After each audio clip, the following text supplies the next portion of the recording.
Are you gonna say it? Hold on. I'm waiting. Say it. Art Wizard There 11 we go. is now live. Streaming art, Artfight Prep Pt100. Okay, nice. Bada bing, bada boom. There is nothing quite devastating like a high school love triangle. It is the synopsis of many a book talk books. Two people fighting over one love interest. It's probably what the quote, all's fair in love and war, is inspired by, especially when two people are fighting over the popular quarterback to the high school football team. There are trilogy-long sagas of real-life instances where people have confessed to the craziest high school love triangles years down the line. One netizen, OP, the original poster, she gets a call from her old high school crush. They're so much older now. In fact, this old high school crush is about to get married to his high school girlfriend, but he's calling her. And he's drunk. He's confessing his love to her instead. And he's saying things like, I know you never want me because back in high school you rejected me. And this is all right before his wedding. But what's crazier is the original poster, OP, is like, what are you talking about? I never rejected you in high school. Back in high school, when they were all friends, this guy had asked his now soon-to-be wife to tell the original poster, hey, I have a crush on her. Can you tell her and let her know? No. And this girl, the soon-to-be wife, decides, I'm actually not going to tell her that. And I'm just going to tell you that she rejected you, and I'm going to swoop in and start dating you instead. And now she is going to be the one walking down the aisle with him. Which, I mean, I don't know how someone would even feel if they find out the truth years down the line. I don't know if that changes him wanting to get married or not. Do you still get married all over this like high school love triangle? No, your relationship People was do built on a crazy lie. stuff when their frontal lobe is not fully developed. And in high school, everything means something. Like who you sit next to in the cafeteria, whose hoodie you're wearing, whose locker you're standing by between class. I hate high school. Dating becomes very territorial in high school. People will decorate their crush's lockers. They'll wear the jersey numbers to the high school football games. They'll get the little candy canes delivered to them during Christmas. But even if a high school relationship withstands all of this drama, it almost always ends up with everyone separating because of college. Which is why letters like these are written to the quarterback of the high school football team. I'm glad to have you as someone who I think will be in my life for a while. And this is a real note. This is very pertinent. Even if we don't talk all the time or even at all when you're in college, I feel like our little bond will always be there. So just hit me when you want to go get wasted at a bar together and I'll send you my wedding invite one day. I know you're nostalgic AF, so I hope you look back at our time as a good one. And no, this isn't like me saying goodbye, but like I know things are gonna be different. Like, bro, you were the first person who got me to smoke weed. You're always gonna have that title, so we're locked in for real. And maybe one day we'll be able to go to the aquarium. I'm here whenever, even though you never say it back. I love you, and I wish you all the best. Always love, HB. This letter never gets delivered to the high school crush. Instead, it's found crumpled up in a kitchen trash can during a search warrant for Haley Beck's apartment. Yeah. Because this letter is not between two high school lovebirds who are in love and they're students that are separating for college. This letter is written by a 27-year-old teacher at Centennial High School who is caught grooming her student.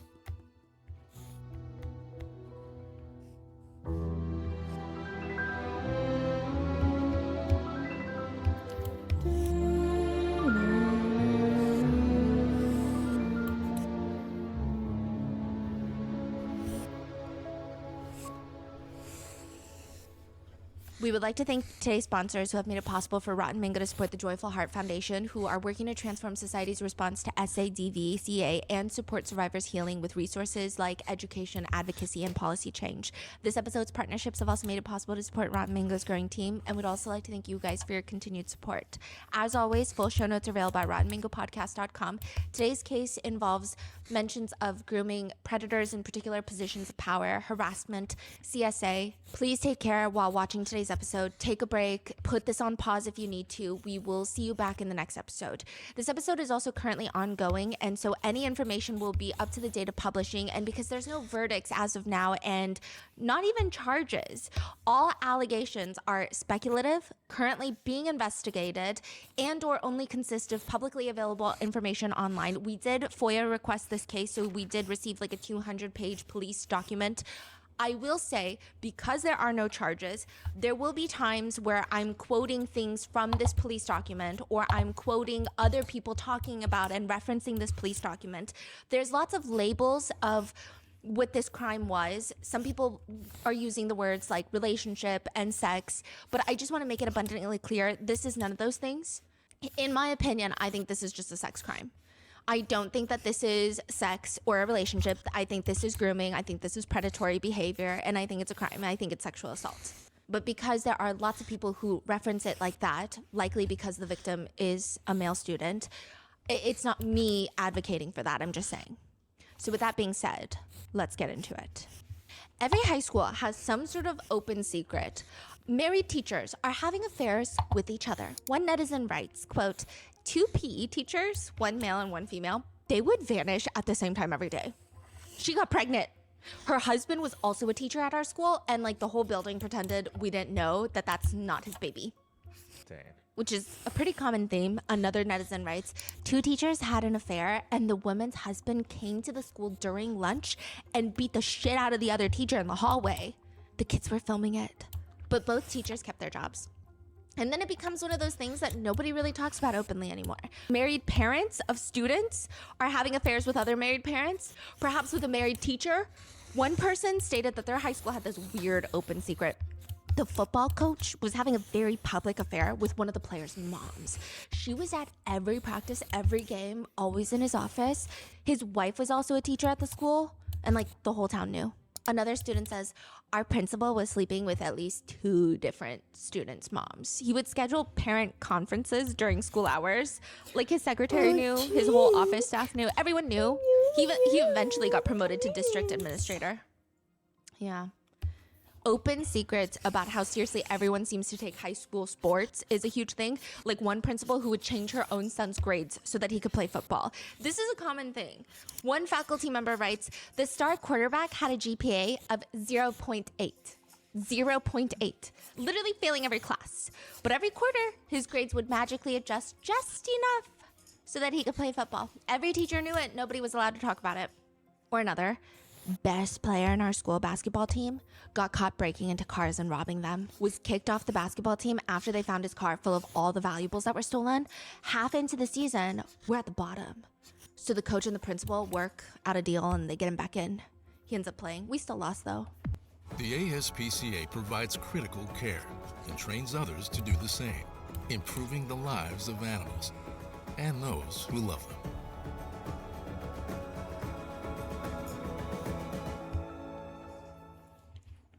Plan B made over-the-counter emergency contraception available more than 20 years ago. So when it matters, the choice is mine. That's freedom to be. Plan B is the #1 OBGYN recommended emergency contraceptive. But Centennial... Oh my god. Hold on.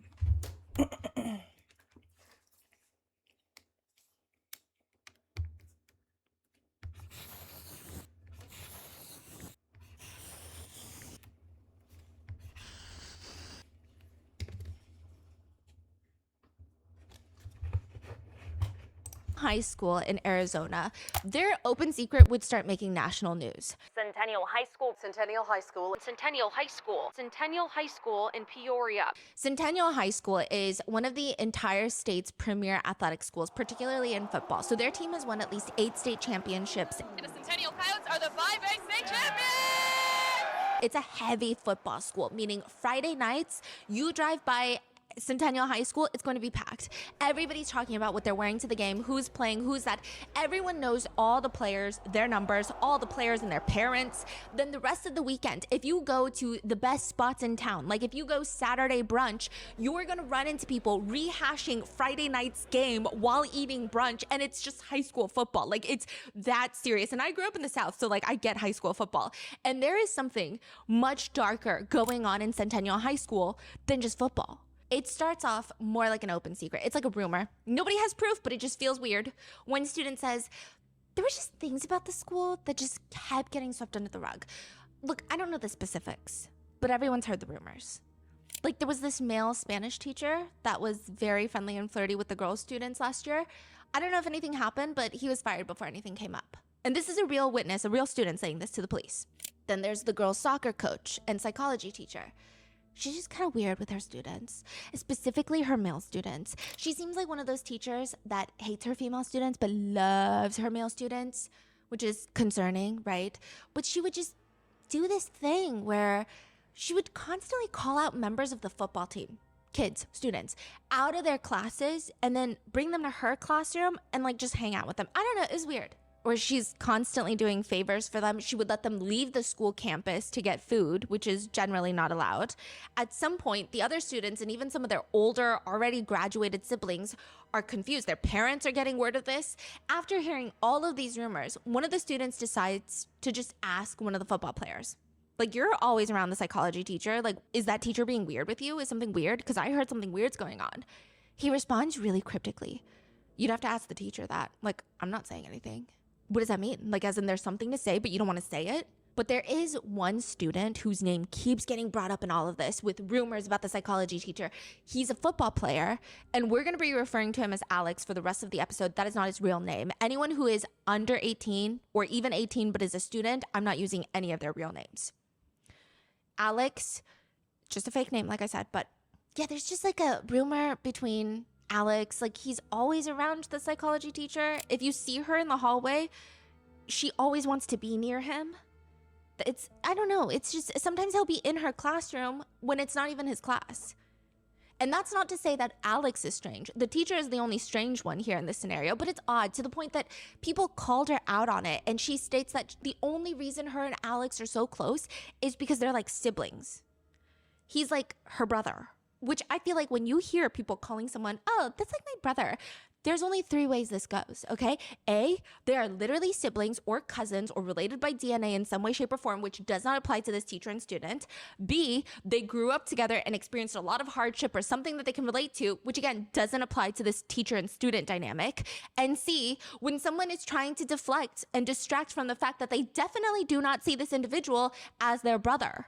That's it. I feel like those are the only 3 ways it goes. That's it. But not only that, they would bicker like siblings. And on top of that, the teacher would just bring this male student up in every single conversation, even if it's not about him, has nothing to do with him. She would somehow manage a way to weasel his name into this conversation with other students. It's just weird. Like, are you obsessed with Alex or something? But the teacher is on like the younger side of the other teacher. She's 27. And so while it's highly inappropriate, unprofessional, and should stop, maybe there's nothing more to it. Like, maybe that's why nobody reported it. But another recent graduate of Centennial says, I don't know. I overheard something really, really strange. Very strange conversation. The psychology teacher and the football student, they're in the hallway, kind of hush-hush whispering, arguing. And as the former student is walking back, they heard the student say something to the teacher along the effect of, I have a girlfriend. Why are you so worried about what I do? Which is just weird. Why would a teacher be so concerned about that?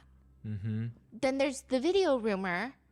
A couple of students started telling their friends, who told their friends, who told their friends, who told their friends, and like maybe some of them told their parents. But the rumor is there's a video of one of the teachers giving a student oral in her classroom. Jess is a woman on a mission. It's not an open secret if it's a little crime. Jess goes straight onto the website submissions page and she starts typing up her tip. She enters her name. A student? Jess is the mother of a student. Oh. Former student, graduated student. She starts typing up her name, address, phone number, email in the tip submissions part. And Jess writes that her daughter used to attend the school and was on the soccer team. And her soccer coach... I'm sorry, tip to what website? Oh, the police website. Oh, Mm-hmm. okay. And the daughter's soccer coach, who also happens to be the psychology teacher, has just always had this unprofessional air to her. The way she handles herself around the students, it just never felt right with Jess. She remembers distinctly how she spoke with the soccer coach, at least on one occasion, about, quote, how I felt like her relationship was inappropriate with all the kids. However, I know that last year's team has a lot of info about a boy that she had apparently an inappropriate student-teacher relationship with. He would meet her during non-school hours, and they were definitely Snapchatting. In the portion that reads suspect name, she types in Haley Beck and sends it to the Peoria Police Department, where Detective Kraber, a detective in the Heat Division, so this is Human Exploitation and Trafficking Unit, picks up the tip. He immediately calls Jess back for more information. And she tells the detective, look, she's never been appropriate with her kids. She's never acted like some sort of authority figure, and she cares more about being a peer to the students than anything. She gossips with the students, and she worries about what they think about her. And it's just like, she wants to be our kids' friends. Apparently, Haley even texted Jess's daughter that Jess's daughter is being bratty. Like, you're being bratty. A teacher texting a student that the student is being bratty, which is weirdly unprofessional, and Jess describes it as being manipulative. But the reason for the tip is not because Haley Beck is one of those odd teachers that needs to get a grip to life and come to terms with the fact that these high school students don't see you as cool or their friend, all disrespect intended. Jess would not have filed a tip for that. It's because of Alex, okay? She's saying there's this kid, this football player named Alex, and he just comes to all the girls' soccer practices, even when he has no reason to be on campus, and it doesn't seem like he's doing it to be around the girls of the soccer team. He would attend all of these lock-ins, and students have started noticing that sometimes Haley and Alex would bicker, and some of the students were saying, oh, it's because they're like siblings. That's what Miss Beck said, right? But it feels like they're arguing like they're in some sort of relationship. So she's submitting because she's worried about Alex, right? Yes. Okay. And then she says, but my daughter specifically heard something when they were arguing. And it's different from what the other student overheard because lots of tips are coming in simultaneously. And Jess says, you know, my daughter was walking by when they were arguing in the hallway, and she overheard Miss Beck, the teacher, say something along the lines of, this would wreck my career, not yours. And then there's just all the small, very alarming things. Sometimes Alex wouldn't be in class, but Haley would never mark him absent. Miss Beck would invite Alex and the entire football team to come swimming at her apartment swimming pool. And the other night, there was this whole conversation amongst the students that Miss Beck had given Alex head. That's the phrasing of it. Like, that's not me saying it because I think that would be a crime, but you get what I'm saying. Jess states at the end of this call, she feels really guilty because she doesn't have the proof of any sort of video or anything, but like these are the things that she's heard, and she feels conflicted about making this tip because if she hadn't called, then nobody else is going to get dragged into it. And now the police want to talk to her daughter. The police want to talk to these other high school kids, but they really, really need to look into 27-year-old Haley Beck. This is Love Island, USA! The world's most talked about dating show is back. Sensational. I'm ready. And these Islanders are all Who's pretty easy to Google for the officers, by the way. She's not just a psychology teacher at the local high school. She's also the well-known older sister of a pretty well-known influencer by the name of Noah Beck. If you are one of the lucky people that did not download TikTok during the pandemic and continue down the easy pipeline of brain rotting like myself, you may have no clue who Noah Beck is, which is neither here nor there. Just know that he's a big influencer with over 30 million followers on TikTok, and he makes a lot of money, and I don't want to say definitively, but it seems like he has not been in any career. What?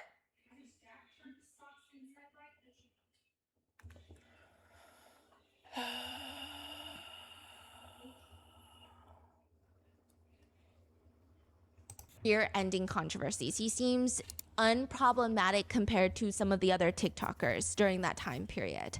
He mainly does a lot of big brand trips now. I think he's getting into acting. I think he has a few shows on Netflix that he's working on. So yeah, I think he's mainly trying to be an actor. He's dating He did date Dixie D'Amelio, but I think they were broken up a long time ago. Oh, okay. Yeah, but he's like from that era, right?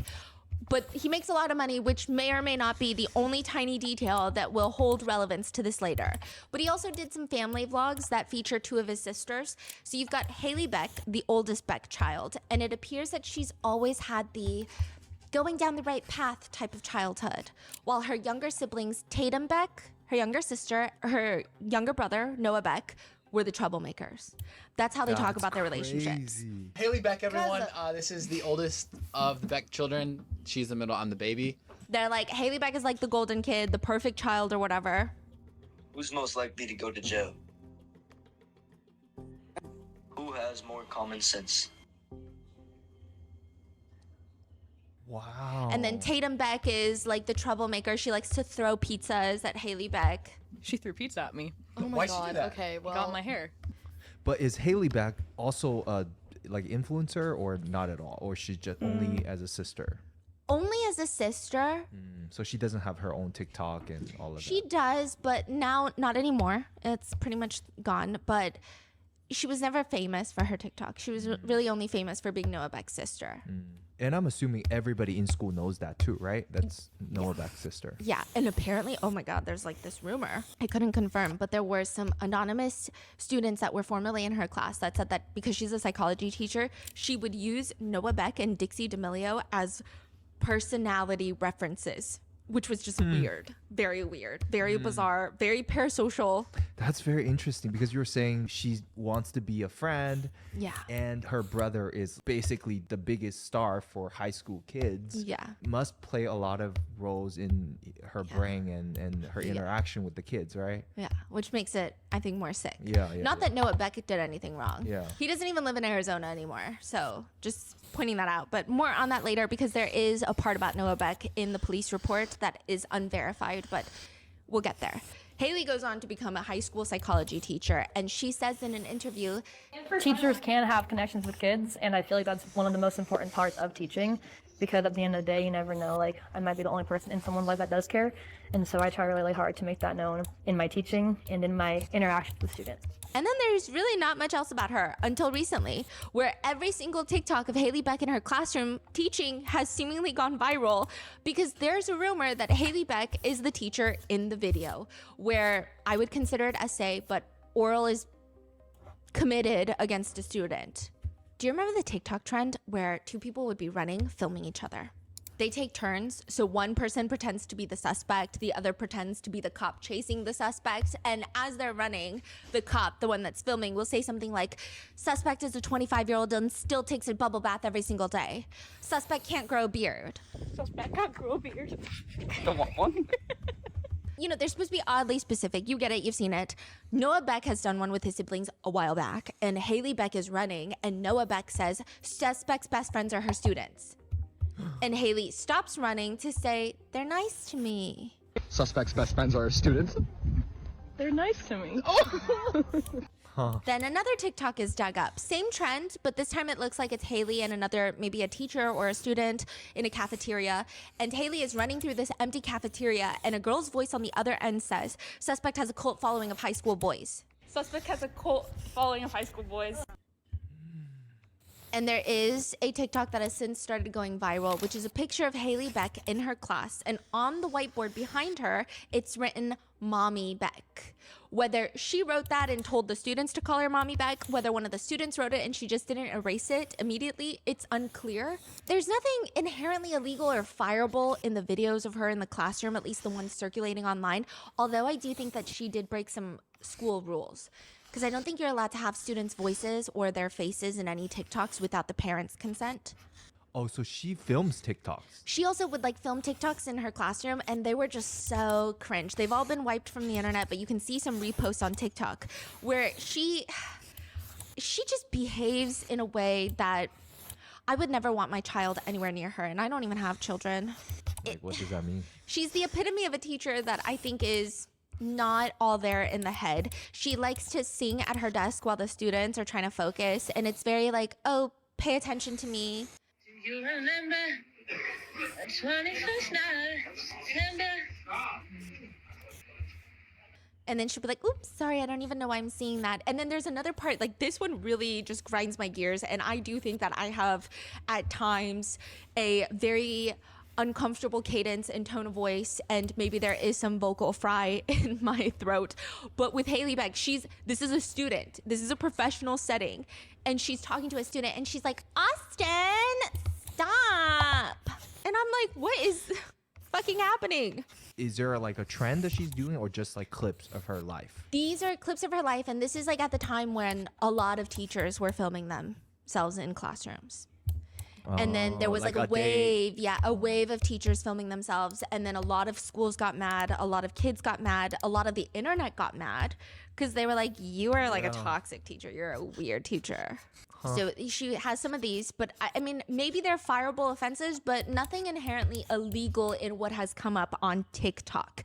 It's just a combination of all the things that she does. She has a tendency to consistently try to fit in with the kids and make the class about herself. There's another TikTok where she's up on the table while the kids are exiting the classroom, and it just seems like she's doing it to be cool.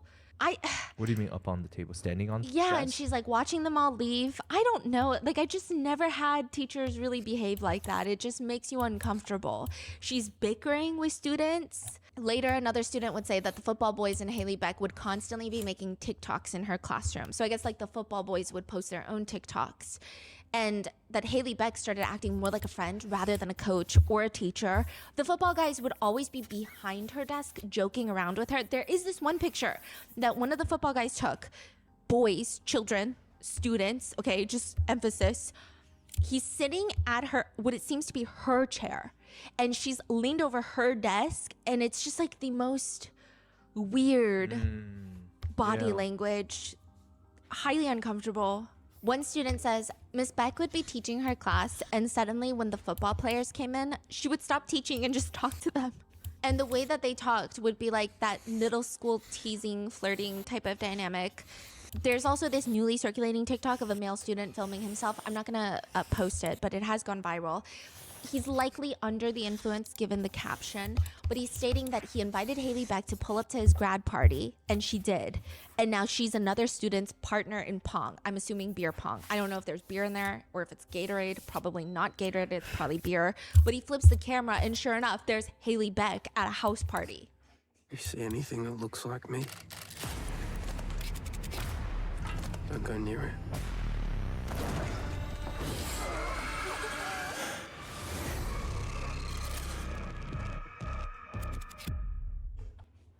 Plan B made over-the-counter emergency contraception available more than 20 years ago. So when it matters, the choice is mine. That's freedom to be. Plan B is the #1 OBGYN recommended emergency contraceptive. That is wild. Other students have come out to say that being in Haley Beck's class was just weird. She would openly talk about her dating life, which is not normal classroom behavior. And so with all of this and the tip from one of the parents to the police department, the police decide that they're going to start a full-blown investigation. In fact, they have tips about other things going on in Centennial High School, so they're just going to upend and do a full overhaul and look into everything. And they start pulling up other names that they think are going to be good witnesses. They're calling their parents, because most of them are underage, asking if they can come in for an interview, and all of them are led into the soft room. The soft interview room in big police departments is specifically designed to create a comfortable, calm environment. It's usually reserved for victims, witnesses, and for this situation, children, not the perpetrators. Multiple students are brought in from Centennial High School into the soft room where they're asked, "Can you tell us what you know about the ongoing investigation?" One of the students responds, "Which one?" The police don't start investigating Centennial High School because of a tip on Haley Beck. There is already an investigation underway on a separate teacher, 47-year-old Angela Berlacca. 2 teachers at Centennial High in Peoria were accused of sexually abusing a student. In my 30 years of 2 females perpetrating against the same. What is going on in this school? While police are investigating Angela Berlacca, tips are coming in about 27-year-old Haley Beck. So now they're like, okay, well, let's investigate both of them. And this is how both teachers are getting investigated for grooming their students. And random parents from Centennial High School end up opening their front doors, seeing a business card taped on the front for a detective. One of the mother calls the detective and says, I don't know what this is all about. Well, kind of. She says she figured out, given all the recent events, she had heard rumors milling about concerning some teachers at the school, but she doesn't know all the details, but she heard that her child might know more. She and her daughter, who we will randomly call Taylor is 17, get called into the soft room. Okay, so the police, they don't do like an audio transcription. So there's an audio and video file that we were not able to FOIA, which is understandable. This is still an open investigation after all as well. But they don't have a transcript for the audio. So this is the police officer paraphrasing their entire conversation based off the interview. So these are, I don't want to say they're direct quotes, but they're as direct as it gets. Like these are all the statements the police reiterated in the police report. So Taylor tells the detectives, I heard some rumors about Miss Berlacca. What kind of rumors? That 47-year-old Angela Berlacca, a teacher at the high school, would send nudes to football players, and that she would add a bunch of the boys on Snapchat. But a lot of the students like Miss Berlacca and felt that she was never odd in class. Like Taylor is like, oh, no, Miss Berlacca is not like Haley Beck, where she's obsessed with the boy students. She's actually pretty nice to me, but I don't know. This is the rumor that I heard, so maybe the rumor is just a rumor. Taylor reports to the detective that she personally noticed that Angela Berlacca started getting weird to her when she started dating another student. Redacted. So we're going to call him Redacted for now. Wait, Taylor, the 47-year-old teacher getting weird to Taylor? Yeah, so 47-year-old Angela Berlacca starts acting weird around 17-year-old Taylor. And Taylor is like, all I know is it started when I started dating my boyfriend, another 17-year-old at the school. Is he a football player? Yeah. So Taylor starts dating Redacted, male student in the school, and that's when Angela Berlacca, the teacher, starts acting very strange, as per the report. When Taylor would go to the bathroom, Angela would ask her if she's gonna go hang out with her boyfriend. She would ask Taylor about her boyfriend all the time, and like Taylor thinks it's weird. Also, Miss Berlacca was one of the first people that found out that Taylor and her boyfriend were even dating. Like, how did she even find out so quickly? And then Taylor finds out through mutual friends of her and her new boyfriend that Angela had actually added her boyfriend on Snapchat when he was a freshman or sophomore. So this was like a while back. And she was always sending him weird stuff, like messages, allegedly like, my husband doesn't satisfy me enough. What? This is a 47-year-old teacher sending this to a freshman or sophomore in high school. That's crazy. Miss Berlacca would... Are teachers supposed to have Snapchat No. with their students? No. Is that even allowed? That's crazy. So teachers actually have email portals, or sometimes they have these each school is different. So some schools have software where you can like message teachers, but it's like a school software and it's all monitored. Yeah. But no, teachers are not supposed to have any sort of personal contact with students outside of class. And usually teachers, the last thing they want is to fucking see a student outside of class or talk to them. So this is really weird. Wow, crazy. She would invite him to the classroom early before the rest of the students would get there, and she would tell him not to tell anyone about what she's saying. But Taylor's boyfriend never told Taylor any of this himself. So this is all she's hearing through mutual friends. She never saw these messages on his phone. So she's like, I don't know if it's true. It's just what I've heard. But there are more rumors about Miss Berlacca, that multiple male students, children, received similar messages. And Taylor says, quote, I just knew the whole football team is bonded over how weird the teachers are and that they've seen the same pictures of Miss Berlacca. Same pictures. Wow, so she's mass sending her news to the whole team? Could be. The police bring in Angela Berlacca, and she tells the officers that she has been working as a teacher for the past 26 years. She's been employed as a teacher way longer than any of these children have been on the face of this planet. She also teaches at this Redacted, it sounds like a daycare, and she teaches early child development and is in charge of the preschool. So initially in the interview, even though Angela knows what's going on, she just tells the police that she really only has interactions with students via email and she only communicates with students for school-related purposes. The police report reads, I then asked her if she communicates with students outside of school purposes. I'm not going to answer that question. Would there be any reason why a student would have your personal phone number? No reason for that. I'm just going to say this, but I feel like anything I say is going to be viewed as wrong. She goes on to say that in the event of going on a field trip or something, Angela has given out her phone number before to some students and teachers, some other parents, but other than that, no reason. That makes sense, right? Would there be any reason a student would have any images or videos of you in a state of nudity?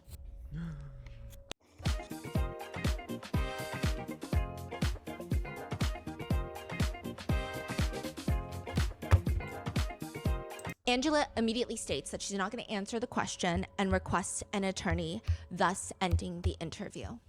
And she knows why, because the second that the police get a warrant for her phone records and start going through it, they're gonna see that she is indeed on Snapchat talking to students. Taylor's boyfriend, to be exact. On Snapchat, she messages Taylor's boyfriend, her student, first. Who's your tattoo artist? Wow. Wait, but are these still recorded on Snapchat or they're gone? They're gone, but the police are able to subpoena Snapchat. So the police are out here subpoenaing Snapchat. Wait, so search Snapchat warrants. also has a whole record of everything? Oh yeah. Snapchat actually has a back-end portal for law enforcement where they can go in and ask for search warrants, and I think Interesting. yeah, they have like all the big tech companies, and I'm saying this because I don't know why people are so dumb in this day and age. If you're committing a crime, all the big tech companies, they have preservation requests that law enforcement fill out, and they preserve all the metadata. Yeah. They're legally required to. And I'm not saying that so you can get away with the crime. I'm saying that because it's so mind-boggling to me. Yeah. I mean, like, I would say that this is more so if you're not committing a crime and maybe you have other sensitive information that you wouldn't want certain government agencies to know, just know that, right? But wow. so she's like, who's your tattoo artist? This guy named Creep on 43rd Avenue in Grand. And then he responds, shaking my head, why'd you unadd me? So she added him, unadded him, and then Angela Berlacca responds, just trying to stay out of trouble. If you say so. You got any free time coming up, B? So they all call her Miss B. Uh-huh. I'm leaving town this weekend. Where to? Colorado for a week, last vacay before school starts. Summer goes fast. It really does. No response. So Angela Berlacca messages again in the morning, good morning. Now he responds, good morning. Curious if your offers are still on the table. Wait, who? The student is asking if your offers are still on the table. We don't know the offers based off this conversation, but Angela Berlacca responds, yes, but not right now. The student responds, catch me in December. I'm curious if you teach some things or not. Are you graduating early? Yeah, I am. I'll be done in December, so catch me over break when you got free time. I need to see if you got any special tricks, and I'll be 19. Nice, and I'd be happy to. We'll see what you got up your sleeve. And I guess he copied her message on Snapchat or something, but she's like, anything you want, you know, what's with you copying my message though? Should I be worried? Who is the student? Angela Berlacca is like, you copied my message. Should I be worried? Yeah. Screenshotting and stuff. And he's like, not about me. Good to know. So she's 47. Yeah. The student was like 17. He is now 18. Right, yeah, right. 19. So she's 30 years older. Yeah. Does she have any children? Do you know? She's married and has children. It is atrocious, but the deep, dark abyss of hell can always get darker. Once investigators start digging, they interview Taylor's boyfriend's grandmother, and she states that her grandson confided in her that his teacher was being inappropriate with him. She also reached out to the police on a separate tip, stating that a teacher has been sending her grandson, Taylor's boyfriend, inappropriate messages and videos. One video is described in the police report as, quote, a video where the teacher was nude and masturbating with a toy? Yeah, a cucumber-shaped device.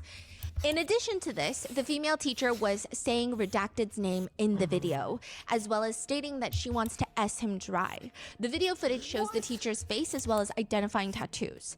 As well as another video of Angela Berlacca. In addition to Redacted, there are 3 other students involved. What do you mean three students involved? Whether they received similar messages or similar offers, but there are other students that are semi-involved in being groomed. This video was sent to the student when he was 16 years old, not when he was 18. There's another video that the police find, which includes an adult female, likely Angela Berlacca, in the shower unclothed. Her face is not in it, but it appears to be her. It matches with her shower. It matches with the containers in her shower and some of the identifying tattoos. The video is 2 entire minutes long, and she's just pointing the camera downwards and like soaping up her body. And Angela Berlacca is very clearly, in my opinion, a predator. Neither of them have been charged yet, but can the same be said about Haley Beck, at least as far as this investigation, right now, at this point? It's like the police opened up a can of worms with Angela Berlacca's case, and that leads them to open up another can of worms or a can of eels with Haley Beck. So they're like, okay, we've got Angela Berlocca, we've got these videos, and now everybody's talking about another teacher named Haley Beck. Like, what's happening? Another student is brought in, and she tells officers that she's heard a rumor that Haley Beck and Alex have been together since Alex, that student, was 16 years old. And that wouldn't surprise her. They're like, what do you mean by that? Miss Beck acts like she's still in high school and she's obsessed with the football team. She would mention how when she was in high school, she dated a football player. Not only that, another student states, one time I was in yearbook class, I stopped by Miss Beck's classroom. When I got there was like at least 30 football players inside. They're having a pizza party. And the student walks in and Miss Beck looks at her and goes, well, this looks weird. And she didn't think it looked weird, but now that Miss Beck said that it was weird, that made it weird. And she never allows female students to hang out in her classroom after class, but she allows all the male students. Another student who graduated states she hated Hello, being fellow in Miss art Beck's fighter. classroom. I hope you have a She wonderful has a day weird today. focus on guys. Her classroom environment was annoying. Oh, She would thank prioritize you. the male students' attention over teaching. There's also rumors that she gave a male student a Christmas present, that she filmed a TikTok inside of the car of one of the male students. Like, it wasn't scandalous, but why are you in a student's car filming a TikTok? One student says something incredibly alarming, though. They state that there are at least a group of 8 to 9 football kids that she knows of where they were in a competition. And that competition was to see who could get the most inappropriate videos and pictures of either of the two teachers, Angela Berlocca and Haley Beck. Normally, this type of competition would be a reason for students to be in trouble because it is inappropriate, but no teacher in their right mind would ever send anyone any material for this sick competition that they have going on, right? Police subpoena Angela Berlocca's phone, and they also subpoena and do a search warrant on Haley Beck's phone. And inside Haley Beck's, they find text messages between Haley Beck and this student named Alex, and they're both referencing faculty pictures. So specifically of Haley Beck. So, you know, each teacher, they need like an ID tag. And Haley Beck, she's talking about her ID tag picture. And Alex states bluntly, those ID pics are funny. Haley Beck, the teacher, responds in a confused manner, like, funny? Why? Oh, let me guess. I was a beluga in the first few. So she's saying that she was much heavier in the first few pictures when she first started teaching. Bro, my sophomore year, you were 1 billion% overweight. And now you look fire. One netizen writes, if someone told me I was 1 billion% overweight, I would have to KMS. Yeah, what the Alex fuck? goes on to Who like would the say text that? message. Oh, to let a me guess, I was a teacher? beluga in the first few years. And he responds to that. The student responds and he says, man, ain't that right? Yeah, but like you still fucked with me then, like as a person. Negative. You were a cool teacher though. What the Is fuck? my one this year good then? And you're my current teacher. Or better, at least, you're telling me you wouldn't have tried with me back then solely because of the teacher aspect? No, not at all. Because it would have been like, she's not even a flex, she's rough. What? Right. I was just cool. Okay, be nice. You asked. Same way I think about Miss B. If she was a little more fit, I would have died in the pussy. Miss B. What the Berlocca. fuck? Haley Beck knows what's going on. Yeah, and she's not reporting it because she's doing the same thing. Does Miss B know about Hi. Haley Beck though? We don't know. Hello. What? And Haley Beck responds, bro, she's also like, How are Plan B you? Made over-the-counter I'm emergency good. contraception available more than 20 years How ago. about you? So when it matters, the choice is mine. That's freedom bad. to be. Plan B is the #1 OBGYN recommended emergency contraceptive. And now your summer forecast with Ariana. Dude, where's my ad blocker? My ad blocker not Okay. working. 50 though. But she's too damn big for me right now. Okay. Question mark, question mark. Age is just a number, baby. She's starving Where for the you young from? dick. Who said this? The student. Oh. And I do want to preface that there's going to be a lot of uncomfortable Texas? messages where Why? this 18-year-old student is saying sometimes uncomfortable things about women, women's bodies, and his girlfriend in particular. But I don't think that he's at fault for anything. Yeah. Like, I it's not think the there's, point of this crime, yeah, there's no crime in an 18-year-old talking like this, behaving this way, especially when you have to factor in the trauma element of like, we don't know how long he's been preyed on in this school and how that could alter the way that he also thinks and speaks. I'm not justifying it, but I'm just saying he's genuinely a victim in this situation.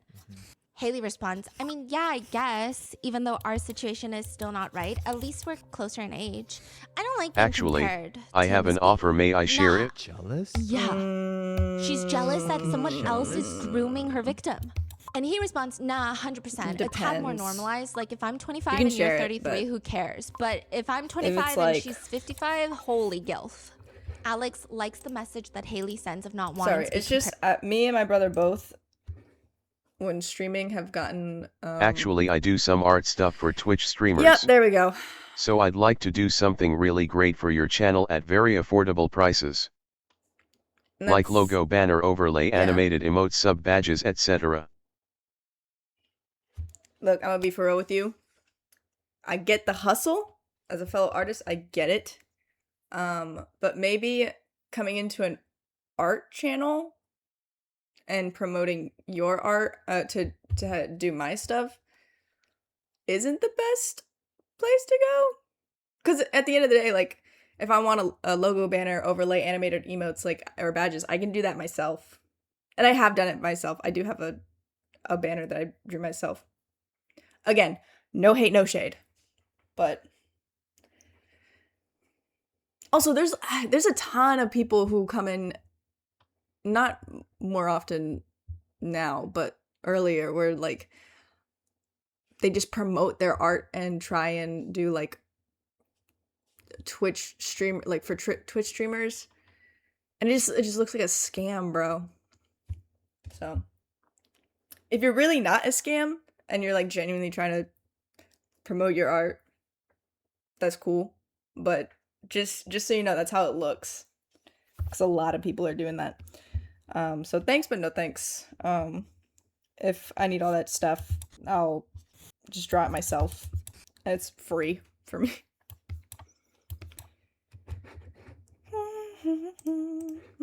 to Angela Berlocca, and he writes, luckily I haven't cracked her yet.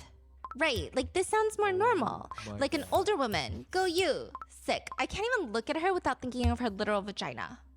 So investigators put 2 and 2 together that both Angela Berlocca and Haley Beck are victimizing the same student. The message where she is sending the video with that object and saying a student's name, it's Alex. It's the same student. And on Haley Beck's end, she knows what Angela Berlocca has been doing and has not reported it because she's doing the same thing to the child. Alex's age-appropriate girlfriend, Taylor, tells the police... You have a Discord. Oh, Taylor is Alex. I do have a girlfriend. Discord. And she tells the police, Miss Beck is a weirdo. She's weird with all the students. She's weird with the high school boys. She's flirty and she's fixated on still being in high school. Everyone knows that, including the other teachers. Haley Beck would go around telling students that other teachers questioned her about being inappropriate with students or too friendly, but she doesn't even appear to be worried about it. Like, she almost says it as if it's something to be proud of, like some sort of badge of honor, that she's so cool that even the other teachers are telling her to stop being like one of the kids. Taylor says... And other teachers know about this? Yes. Or at least they seems like they have an idea. Taylor says she never liked Miss Beck. Drop a Discord. She had Miss Beck for psychology all last year, didn't like her, especially because Miss Beck was Why? always texting Alex. Haley Beck would text Alex. I mean, she would text all the football boys, but specifically Alex, and she would send him money and weird shit. According to the police report, Taylor says promote weird your shit. art and shit. And she was constantly asking Alex about his high school girlfriend. I already said no. Taylor. So, no, thank Haley you. would be texting Alex, what are you doing? I'm with Taylor, bro. Haley would just call him weird, which Alex would get offended by, and he would respond to Haley, like his teacher, that he's gonna be rude and weird to her because she's weird for texting him. He would straight up tell her, your ass is gonna get in trouble because you're texting me. Haley Beck did not care. Taylor states, I never saw anything like freaky in the text messages from Miss Beck. It would just be like her sending money and asking him, what are you doing today? Or like, let's go grab food. It was like she was trying to hang out with him. Okay, so him and I started dating last spring. It was like April probably. And then I had her as a teacher the semester prior to that, so first semester of junior year. But I did know about her texting him and sending him money, trying to hang out with him. That's fucking crazy. In what scenario would a teacher send student money? Yeah. How much money? It's always $20 or $30 each time, but it added up in the span of a month and a half to $630 on a teacher's salary. Like Venmo him or? Apple Pay. Oh, like those gift card money Yeah. on the text? Yeah. Not even just any teacher. I think any adult sending any child money that is not directly related that the parents know about is so alarming. Yeah. But a teacher makes it even more alarming. Yeah, 100%. Wow. And Taylor was like, I know of at least one time where Haley, Beck, and Alex tell if hung these out. colors look They went good. to this place called Fired Pie, which ironically is not like a pie place, it's a pizza spot. Well, I guess that makes more sense. But Alex is there with his friend, and Haley Beck just shows up, meets up with them, offering to pay for Alex's food. Taylor didn't even know about any of this until she asked Alex about it because she heard about it from someone else. And in this instance, he got mad that she asked. And like these are the small things where I think it's really important when you just read the messages between Haley Beck and the victim, the student, because he's a lot more aggressive in the text messages. Some netizens have gotten into this weird mindset where he's not a victim because he was 18. He's a victim. And I think these small instances where when he's asked about, did you see Haley Beck with his high school girlfriend, he gets upset. And that might be from a whole list of traumatic reasons that maybe have not been digested as being trauma. These are like the little things where it's very clear it's still impacting him in a tremendous way.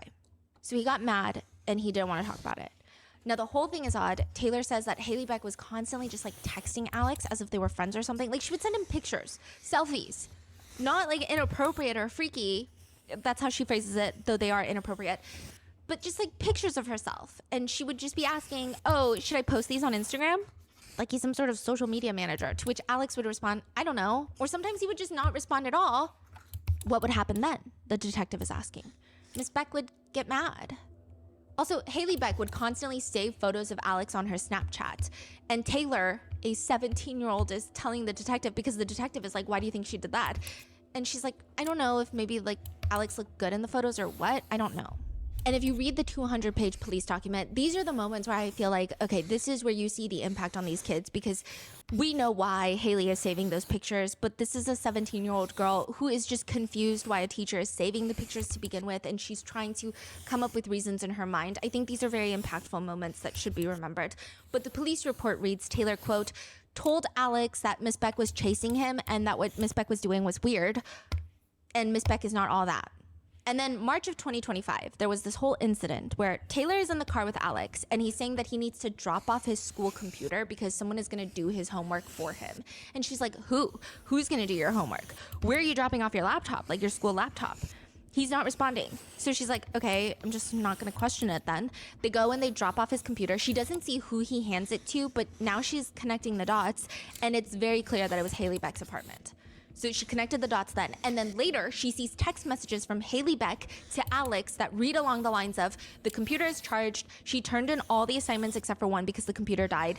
And she was like, it's just so weird. Wow. According to the police report, Taylor states she did most of his homework for his junior year, I think. Do you know the timeline of things? When did it start? How long did it last? So a lot of these text messages that we're going to get into between Haley Beck and the student are when he's 18 years old. But repeatedly throughout the police report, it states that Haley Beck and the grooming of the child probably started when he was closer to 16. So 18, he was a senior. Yeah. So it was like sophomore. They started. Okay. Yeah. You, just you, building your app on base 44. Alex advised that Miss Beck does his homework for him for no reason and that she is just, quote, a weird ass bitch. And just every time Taylor and her boyfriend Alex would hang out, sure enough, Haley Beck would be texting Alex. I mean, there's always some notification from Haley Beck, their teacher. Most of the conversations that Taylor saw of Haley Beck were Haley Beck talking about food, going to get food with him, and asking if he wants to hang out with her in her classroom. Oh, and Haley Beck has this really weird thing against Taylor. She's telling the detectives, there was this one time where she was bringing Miss Beck food and drinks. I don't know if okay, because there would be a lot of times that they would go out to eat and Haley Beck would give them her credit card, and then Alex would buy his food on her credit card, but also bring Haley Beck something back. So I guess Alex told Taylor to bring it to Miss Beck, her food and her drinks. Then why are you asking? Goes, Haley Beck would not acknowledge her. And then she goes on to text Alex, never have Taylor, have your little girlfriend bring stuff to me again. This is getting crazy. Haley Beck started asking students in my class and my friends, just anybody that like had any relationship with me, random questions about me. Like, she tried to find out him and I's relationship status, like what we did together, how we acted, what I did in my free time, who I talked to, who I hung out with, like really weird things that teachers usually don't care about. There was also this specific time where she was telling one of the football boys on our team that I was stealing her boyfriend and that she needed to get rid of me. She would constantly ask the other football boys whether or not Alex and Taylor's relationship was serious and if they were actually really dating. The statement report for Taylor's interview reads, Miss Beck was just weird. She was always flirty and trying to text Alex. Miss Beck would also excuse all of his absences so that he could pass the class. She would give him all A's. Same thing with Miss B, Angela Berlacca. Miss B didn't have Alex as a student, but when he asked her to excuse one of his absences, she would. It was wild. Bro never came to class, ever. Like, you'd probably see him once every like 2 weeks, week and a half, never there yet. He still had the best grade than the smartest kid in that class. What does Miss B teach again? I think math. And the whole school knew to some degree. Like, they've been receiving tips about this for a while. One tip that the school received was, hello, I hope you're doing well. I'm writing to share a concern regarding Miss Beck and a student that I believe warrants your attention. My sister, redacted, who is a student, has mentioned feeling uncomfortable about Miss Beck's interactions with Alex. She has observed and heard about several instances that seem inappropriate, including frequent communication, text between Miss Beck and Alex via Snapchat. Miss Beck gives Alex a Christmas gift while not giving anything to other teammates. Miss Beck and Alex have been seen in a vehicle together. My sister and other students have noticed this behavior but are hesitant to report it due to the fear of being labeled as a snitch. There also seems to be a reluctance to speak up due to the stigma surrounding a male student in this type of situation. While my sister is unwilling to provide further details, I believe other students may be able to share more information if approached. I understand this is a serious concern, and I trust that the school will handle it and the appropriate discretion and urgency will be applied. Please let me know if there's anything further I can do. Thank you for your time. Best regards. So did school do anything? Like, is there anybody spoken out? Yes, the principal did reach out to Haley and stated Haley denied any of the accusations but was receptive to the feedback. So they basically just tell Haley, hey, don't be so inappropriate with the kids. Don't act like their friend. That's not even what the tip is. It's not even like, oh, she's being inappropriate. So there's a lot of anger in Arizona right now against the school board. You think they know, they just choose not to do anything? Yeah. I think they choose not to do anything because it likely causes a lot of scandal. And when you're dealing with this Centennial High School seems like a heavy football school. And if you ever go to like a football heavy high school, it's just really, they act like they're part of the fucking NFL. I don't know how to describe it. And I do think that there is some understanding to that in the sense of like a lot of these kids, they do start their entire NFL career in high school, obviously. But the way that they don't want any sort of scandal involving their athletic teams. And I think if there is a victim of a teacher, it doesn't look good with all the parents. Yeah. I think it's easier for the school board to ignore it. And this is exactly how receptive to feedback Haley Beck was. Haley Beck messages Alex that she's in a teacher's group chat with Angela Berlacca and the other teachers, and she texts, in a group with Berlacca for our meeting, feels so wrong. Alex laughs at the message because she's likely referencing the fact that she saw Angela Berlacca's videos that were sent to Alex. But she's almost acting like, oh, your ex-girlfriend's in the room with me. Like, it's so weird. Yeah. What do you mean? The other predator is in the room with you, also a predator? And you're going to tell the victim that and that you feel weird about it? Later, word spreads about a potential investigation into Berlacca. Haley messages Alex, like, what am I supposed to do about this right now? If I don't provide later, like, you can call me lame. And he's like, deal. So the provide, we're going to get to that context later.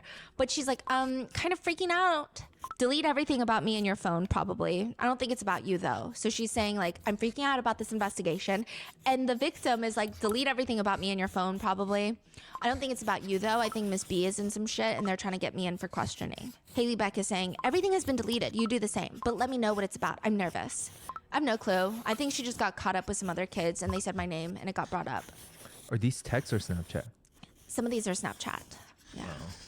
I have something to give you also. Okay, so as long as it's about her, I just got an email about Berlacca. What's the email about? Haley screenshots the email about Angela Berlacca being placed on administrative leave. Haley then asks, I wonder who said something. Are you gonna have to call the police? Just don't text me right now.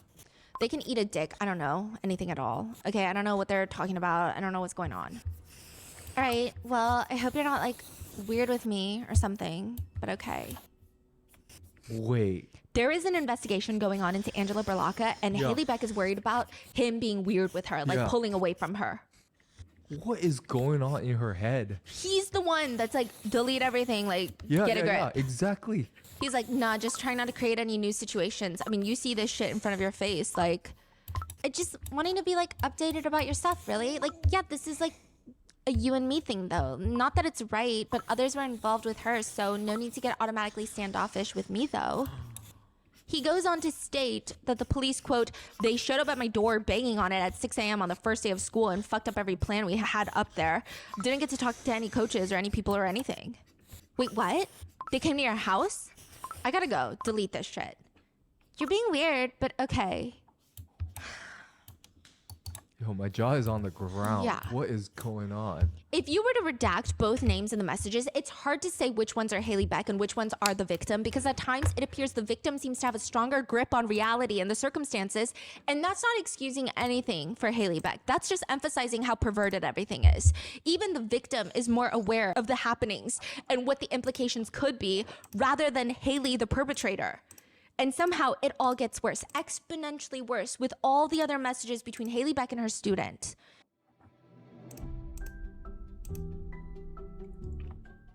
You guys know we love Shopify. My family and I were able to make a lifelong dream come true after launching Grandpa McDonald's.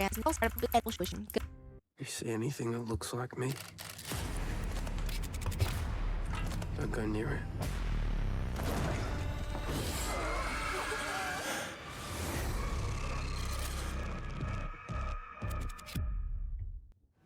Plan B made over-the-counter emergency contraception available more than 20 years ago. So when it matters, the choice is mine. That's freedom to be. Plan B is the #1 OBGYN recommended emergency contraceptive.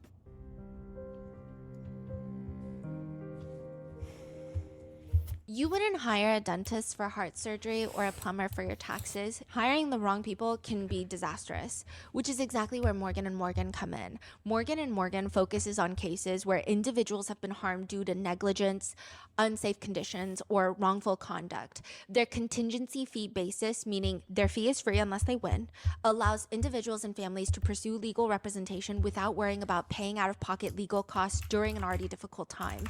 They fight for the people and not the powerful institutions that seek to deny fair and full compensation. Morgan & Morgan has over 100 offices nationwide and more than 1,000 lawyers. With over $30 billion recovered for over 500,000 clients, Morgan & Morgan has a proven track record of fighting to get you full and fair compensation. If you've been hurt due to the negligence of someone else, you can check out Morgan & Morgan. Their fee is free unless they win. Just click the link in the description below or visit forthepeople.com/rotten. That's forthepeople.com/rotten, or dial pound LAW 529 from your phone. This is a paid advertisement.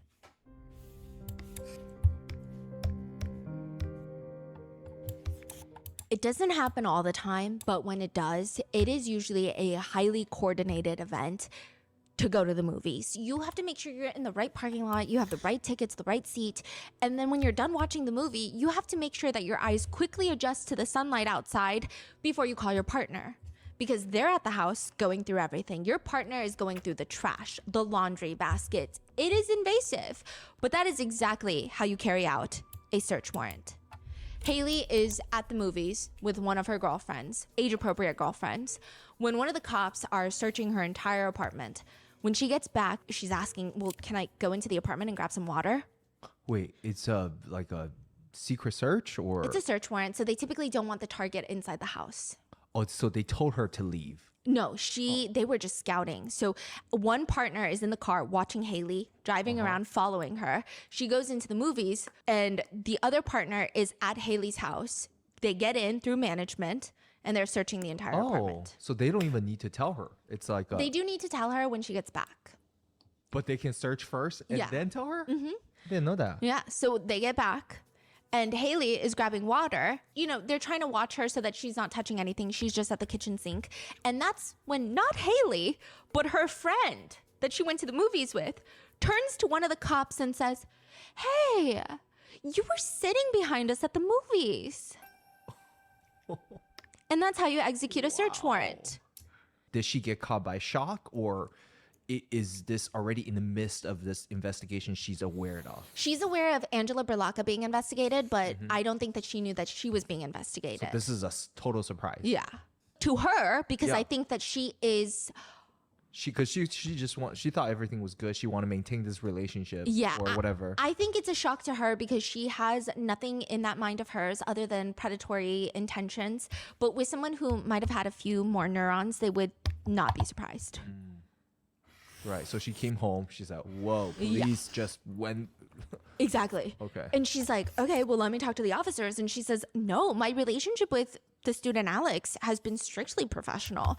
She did connect with him over Instagram over the summer because she just felt like he was in a weird place. Some context to note, Alex is going to be transferring from Centennial High School in Arizona to a separate high school in San Diego, California. And this was already planned before the investigation, but it does get ramped up because of the investigation. And I believe from the police report and all of the other little nuggets of information that we're getting from other parents, it seems like he was doing the transfer because it would increase his chances of getting scouted for, I don't know, college football or something of that sort. So she connected with him over Instagram over the summer, and she just thought that he was in a weird place about transferring to a new school in California, so she wanted to be there for him.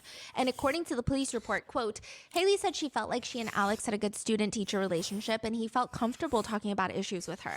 Haley said that she and Alex did not follow each other on Instagram, but that Alex was giving her a heads up about leaving. And quote, Haley told me her brother has a significant following on social media. It was just like so random. The officer writes, I had conducted research prior to speaking with Haley and learned Haley's brother Noah Beck is a high-income social media personality. Noah Beck is reported to have 33.5 million followers on TikTok, 7.8 million followers on Instagram, and over 1.5 million subscribers on YouTube. Noah has a reported net worth to be anywhere between $3 to $6 million as of 2024. Noah was listed in Forbes 30 under 30 social media in 2023. The police report reads, next, I told Haley I had received information that there had been complaints about other staff and students about Haley's relationship with Alex. I provided examples of hearing about inappropriate messages and being seen together in public. I asked Haley if there was any truth to any of these accusations. Haley said that she would go to away football games with other staff members to support the team. She denied any times intentionally meeting up with Alex in public.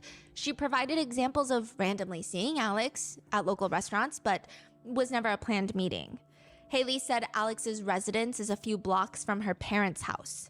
She described an incident where she was walking her dog while house sitting for her parents and happened to see Alex. Haley denied ever trying to seek Alex out or make any type of plan to meet up with him.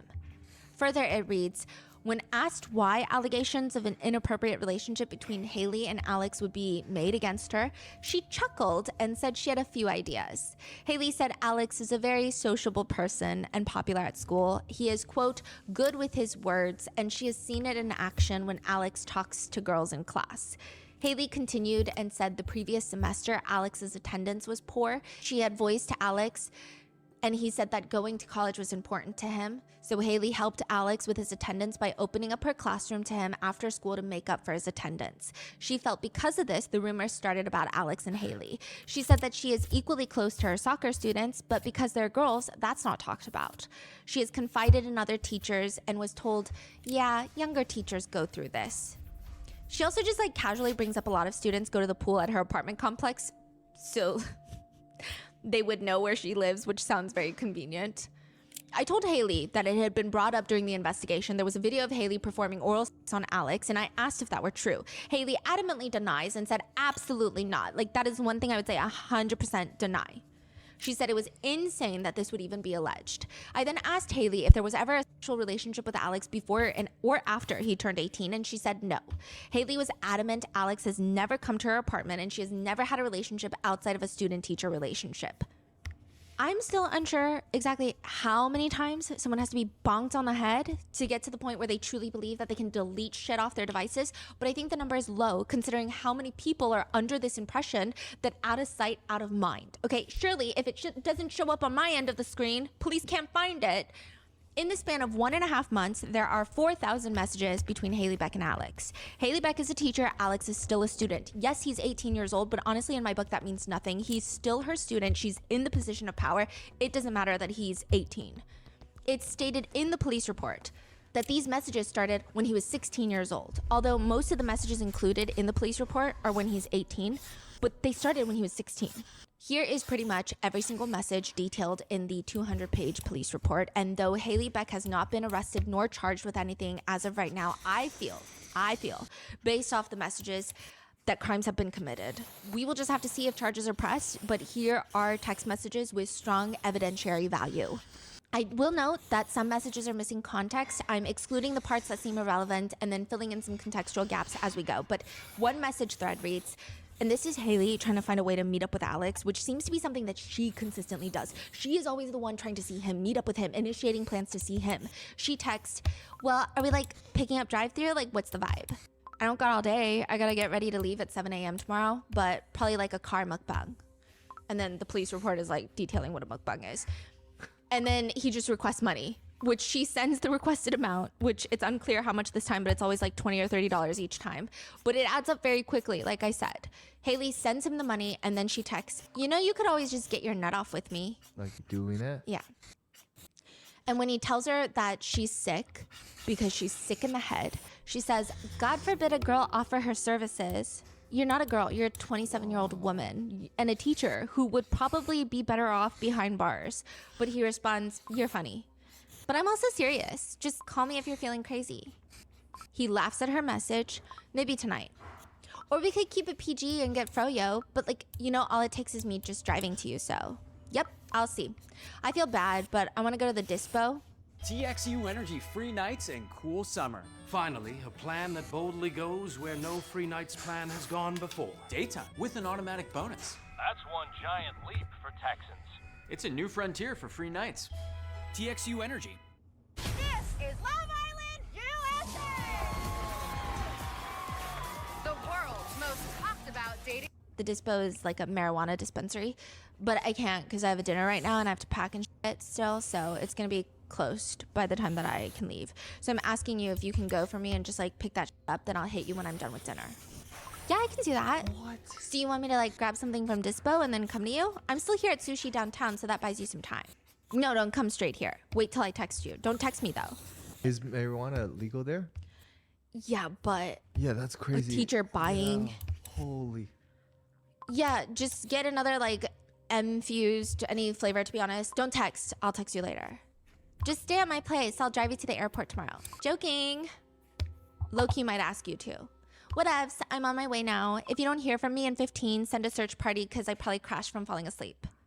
Then he sends, go down the street behind mine and come from the other side to my house, like the back part where the two streets connect. If you can't, just let me know and I'm a dip. Okay, come to house. I did. So she's not only grooming him, she's providing him funds and marijuana, likely to continue her sick control over him. And throughout the text messages, you're going to see many moments where he tries to turn her down or subtly turns her down without outright saying no. Because again, this is a situation where she has all the power, but she doesn't get it. Or in my opinion, she doesn't care. She keeps coercing him to meet up with him. In another instance, she's texting Alex, gotta catch me today before my period starts tomorrow, I think. He dislikes it, to which Haley the predator gets offended. Why did you thumbs that down? The fuck? I won't be seeing you today unless you pick me up from the airport and just devour my shit. I thought I can't since you have to go get your dad. They text back and forth coordinating this airport pickup, and Haley the predator decides to ask the very pertinent question of, I don't know how I'm supposed to quote devour you if I'm driving and dropping you off. At the crib, out front. Ugh, it's so sus doing it during the day. But okay, whatever you say. Come inside, nah, chill, like car it is. If no one was home, then yeah, preferably that, but I guess I'll settle for being a rebellious teen. So she's saying that she was willing to do it in the car in the middle of the day, and Alex is laughing at this.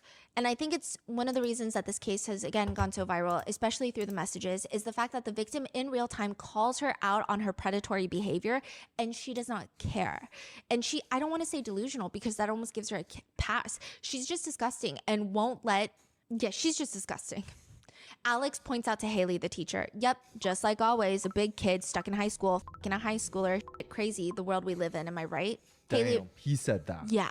And this is, okay, I don't want to like psychoanalyze people, right? But I think this is a situation where clearly the victim he knows he's not in a position of power. He even rants to his girlfriend that if he stops texting Haley Beck, she might fail his class. And then he probably would lose his scholarship, like his entire future. And I think him being mean to her is not him being mean. If you've been kidnapped and you're mean to your kidnapper, does it suddenly mean that you were in the position of power? Yeah. Haley responds, like, why are you complaining and making me feel bad? Like, you're getting basically a relationship out of me without the arguments and constant need for commitment and reassurance, so you're welcome. Alex thumbs up the message and responds, not necessarily complaining, clutch. Sugar mama for real, porn star, all the perks for real, cars, hotel, even the apartment, what a gal.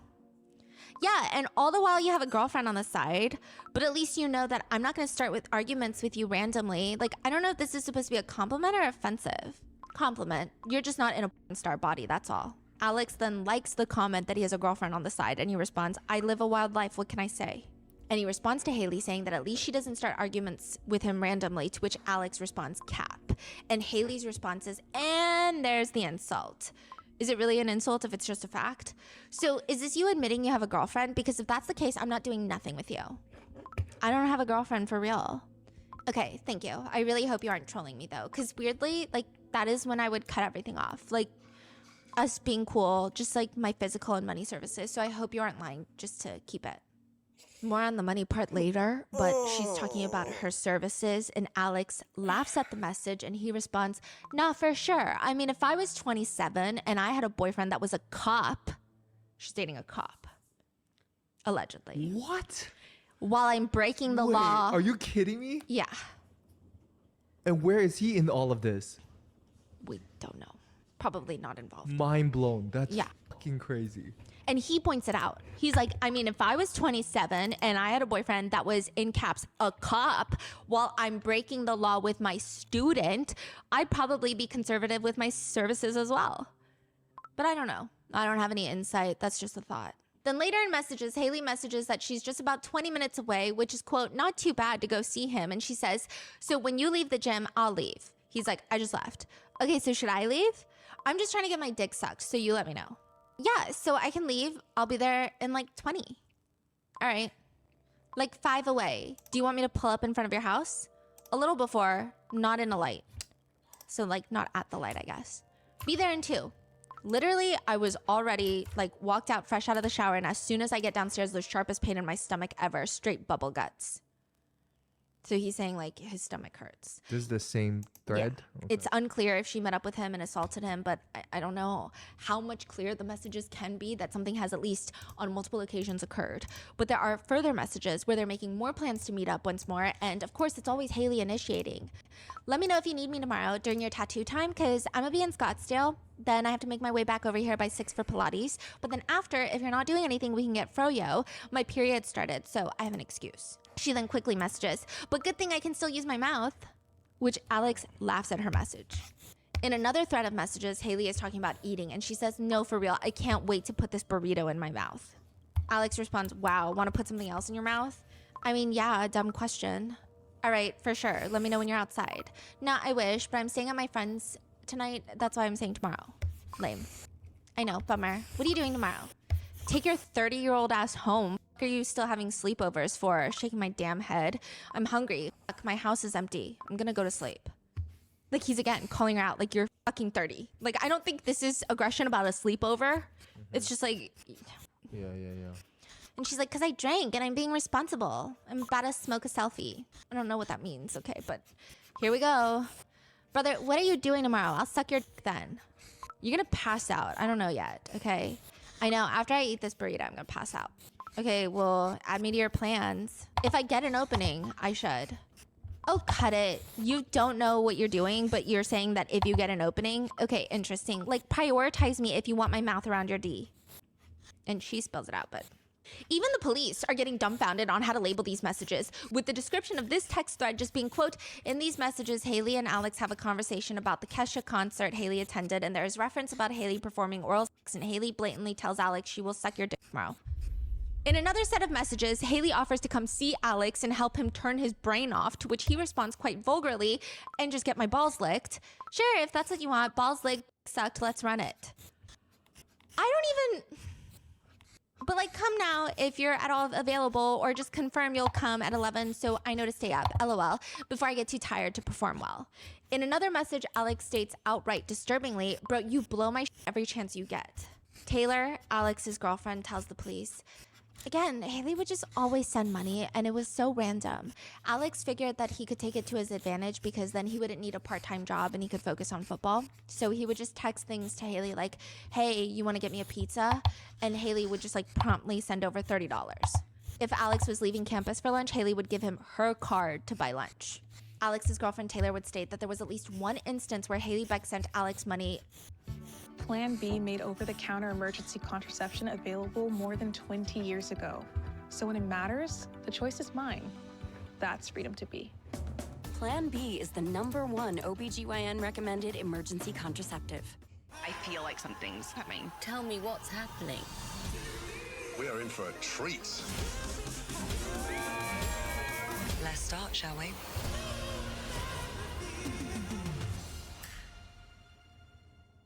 Only if he, quote, come over and watch a movie with me.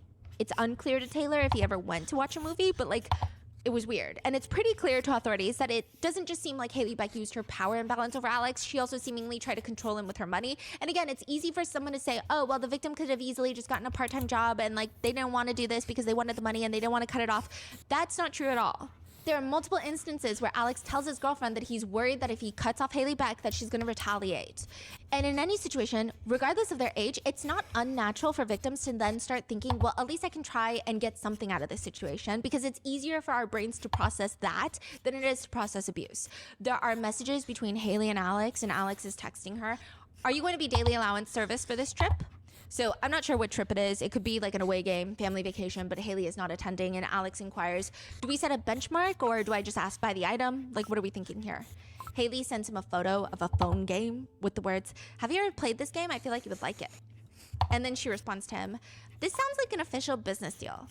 I don't know about deal, more about communication. Yeah, communication is always good. Don't get too crazy with the demands, but I'm sure we can work something out. LMAO, nothing you haven't seen before, probably just when I'm hungry. I'm gonna eat probably at this connection in Houston. So I think he's talking about a layover. It's fun, referring to the game. Anyways, go get some food. He requests money, Haley sends the money, and she also sends a picture of her neck. She appears to be outside tanning, and her neck is exposed, and her head is tilted to one side, and there's like a red mark on her neck. Yeah, and he writes, oh goodness, you're gonna have skin cancer. Haley responds, I'm talking about the hickey. He doesn't seem to care much, okay? At all. Then in another conversation soon after, Alex texts Haley, hey, sugar mommy, nice to hear from you at the perfect time. Look at you being telepathically connected to me. Haley laughs at the message, but she responds, you better suck up right now because I cried myself to sleep last night because you didn't say love you back. I also decided I don't like the title of sugar mommy. It makes me feel used.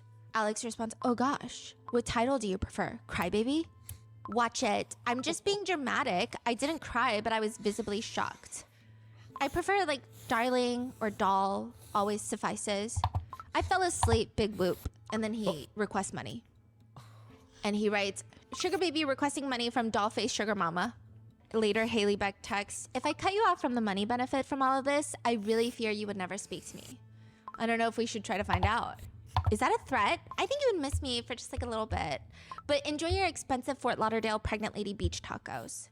I don't know what that, like, I guess he bought tacos from Fort Lauderdale. He responds that he probably would miss her. And then she responds, no, I was just thinking of like how we started off. Literally nothing to do with money. How did we get to this point? Man. Back then, like, you liked me for me and not my bank. You also sometimes like me for something that doesn't even require money, but obviously no can do right now. He responds, no, whatever you was doing the other night with your tongue, don't let that get out of your inventory for real. Keep that in your back pocket ready to go. The text messages between Haley and Alex have obviously gone viral, with netizens wanting Haley Beck to get a freaking grip because of how humiliating the interactions are. Generally, the messages could be classified as pathetic if they were not so predatory. Like, there's this one part where Haley threatens to cut off the abuse. She's like, oh, well, you're never gonna see me again. And he responds, when I visit home, I'm coming to beat them cheeks up. And she says, I smiled, but then I said, ew. And he calls her a freak. He's like, freak. And she's responding, if my was weak, then what's the point even? Cry me a river. When are you gonna visit home? Like, no need for me to cry. I'll just S your D and then you can shut the f up about it. One netizen comments, the way she keeps trying to convince herself he's into her and he just makes it abundantly clear that he isn't. In another text message thread, Haley vents, I'm glad you still refer to me as your sugar mama. I thought my services were being retired. Yup, you're my lifelong side piece. I'm gonna get sick of side piece eventually. I'll need an upgraded title. 8 hours of meetings today, I'm gonna kill myself. Well, that's not my decision. What do you mean? You're the old lady here. If you seek a relationship your age, I can't be anything than your side piece. You're playing with fire, not me. You think I'll still fuck with you even when I'm in a relationship? 100% dick to fire. I was gonna ask if you'd still fuck with me if you were in one, but you literally did. Yeah, I mean, I haven't been locked in a relationship, but technically I am, so I guess you could say that. I don't really care, to be honest. I cheat. You are? Like, again? She's like so concerned he's in a relationship. When I come home, I'm gonna see her for sure. She's like a sloth on a tree. She's not letting go. Later, Haley sends him the song Break Up With Your Girlfriend, I'm Bored by Ariana Grande. Whoa. To which Alex responds, Jesus Christ. Teehee, oh relax, live a little. One comment about these exchanges reads, she gives major unpopular girl in high school that had a glow up and is trying to recreate their high school experience vibes. It's embarrassing. So there was this whole conversation online about Haley Beck either being a loser in high school who wants to try and live out her high school dreams now that she's in the position of power so she could actually force the cool high school students to do whatever she wanted. But as a high school loser, that's not true, okay? So all the high school losers are standing up and we're like, we would never step foot in another high school again. Like, usually people who were losers in high school will never become a high school teacher. Because you have so many like traumatic memories. Like, okay, sure, maybe they're not that traumatic, but in your mind, it was so developmentally traumatic. You're like, when I see high schoolers, I'm like, I'm getting traumatic flashbacks. I gotta go. No one wants that. And then people start digging up Haley Beck's high school life. She was apparently very popular in high school. Really? She was prom royalty. She was dating an athlete. She always hung out with the popular kids. She was allegedly a bit of a pick-me who liked to think that she was the main character, which seems very evident based off the messages she's sending. But comments about that read, peaked in high school and reliving the glory days is actually worse than the loser from high school trying to be popular. If she weren't a child predator, I would pity her. Another comment reads, this was always my assumption. I don't know anyone who was unpopular in high school that wants to go back and relive it. Usually those are for people who peaked in high school. And Haley it's gonna get worse. She's gonna go to the Post Malone concert. Haley Beck is. And she tells Alex that she's going to give him $5 for every compliment. And she sends him a photo of her outfit. Wait, just like compliment me on my photo right now. Yeah. Haley sends a mirror selfie. She's wearing black boots, blue shorts, a black sleeveless shirt, and like a brown-white trucker-style hat. It's taken in what appears to be her bedroom, and she sends it with the words, posty fit check, one compliment gets you $5 gas money. And he says, well, I'm gonna have to shell out about 5 compliments. Better start now. Well, no, now they're forced. I don't want them anymore. It's too late. He responds, I think your boots are very fitting. They proportion well on your legs. Plus $5. I think your top is cute because of the fray lacy look. Plus $5. I think the hat is fire. Plus $5. Okay, belt. I see that. Plus $5. And I like your hair straight. Boom. Just like that. The saddest $25 ever. Haley responds, was that hard for you? Be honest. She responds specifically to the compliment about her shirt about the frayed lacy look. She says, you should have seen me in the last time I wore this shirt. This shit was tight on me. Crazy. He does not care. He's just like, cough it up. He literally says, cough it up. You look good would have sufficed. Why the hell are you driving 72 miles tonight? She's asking him because he's like talking about how he has to drive. And he's like, you said 5, okay? Bro, because I have to go to this dumb youth camp at North High and then go to Anthem to sleep before I leave for tomorrow morning. Sleep over in Anthem?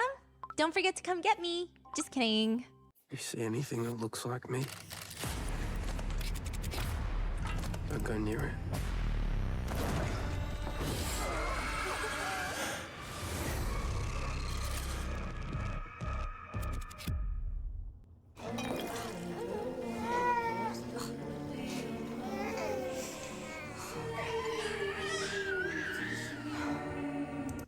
that is where I will be.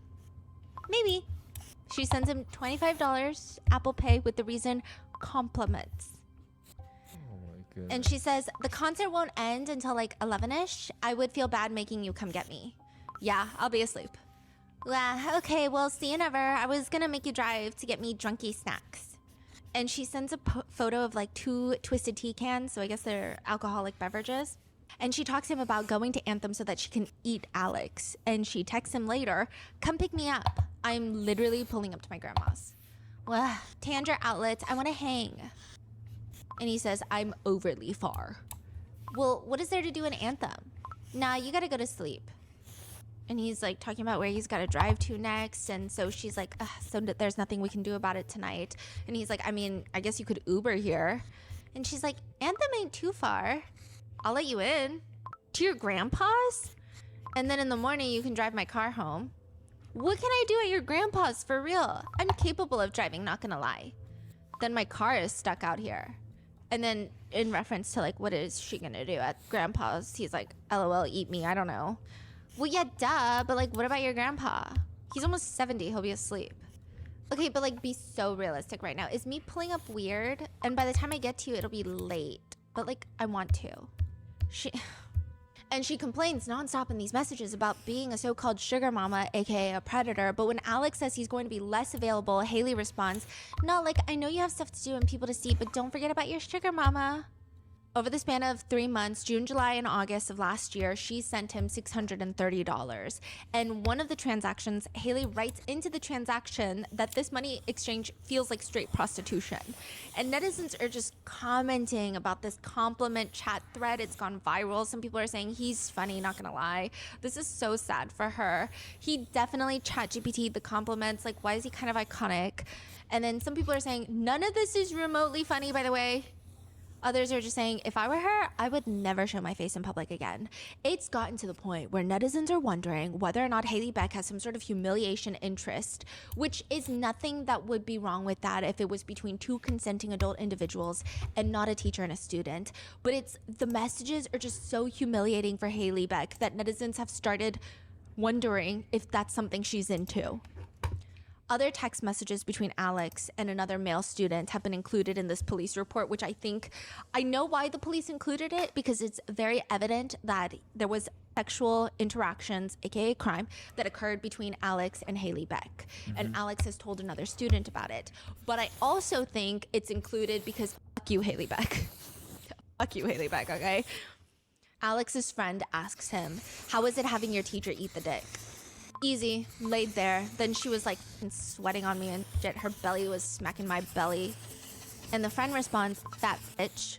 To which Alex responds back, fat ass bitch. And then I had to get up and she was like, me like this.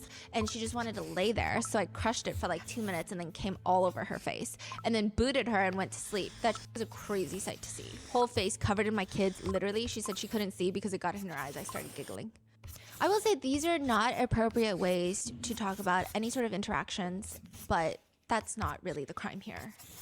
One student told officers that she once heard Alex straight up call Haley Beck fat, and she could just tell Haley Beck liked it based on her reaction. What? Yeah. There was like a small snippet in the police report, and it just seems like she's just weird. What? She also has a really, really, really alarming obsession with Alex's age-appropriate girlfriend. She texts him that she was going to ask Alex to come over to her place again sometime, but quote, unless you found others to do that stuff for you now, apparently. I knew it was going to happen, to be honest. Like, you chose to be the nice guy. There's no compromise in breakups, but somehow she's still going to do the same shit. Like, do it now when you have the opportunity to be the one that didn't do anything wrong, or else the cycle will just keep going. But your life, do you. I just feel like you were so ready to be done. She's just encouraging him to break up with his age-appropriate girlfriend over and over again. And then she messages things like, hopefully you still enjoy me sucking your dick, so let me know when you want that. To which he laughs at the message and responds, got it. I feel like the things are going to change between us when the school year starts again.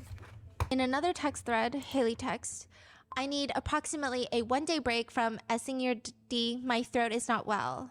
He says, you can have until Monday. Now, I can go as early as Saturday. I'm a champ. Gotta get it out of my system before you leave for Cali. In another thread, she says, night-night, hit me tomorrow for brekkie, lunch, dinner, movie. a suck, you name it. I'm a free bird tomorrow.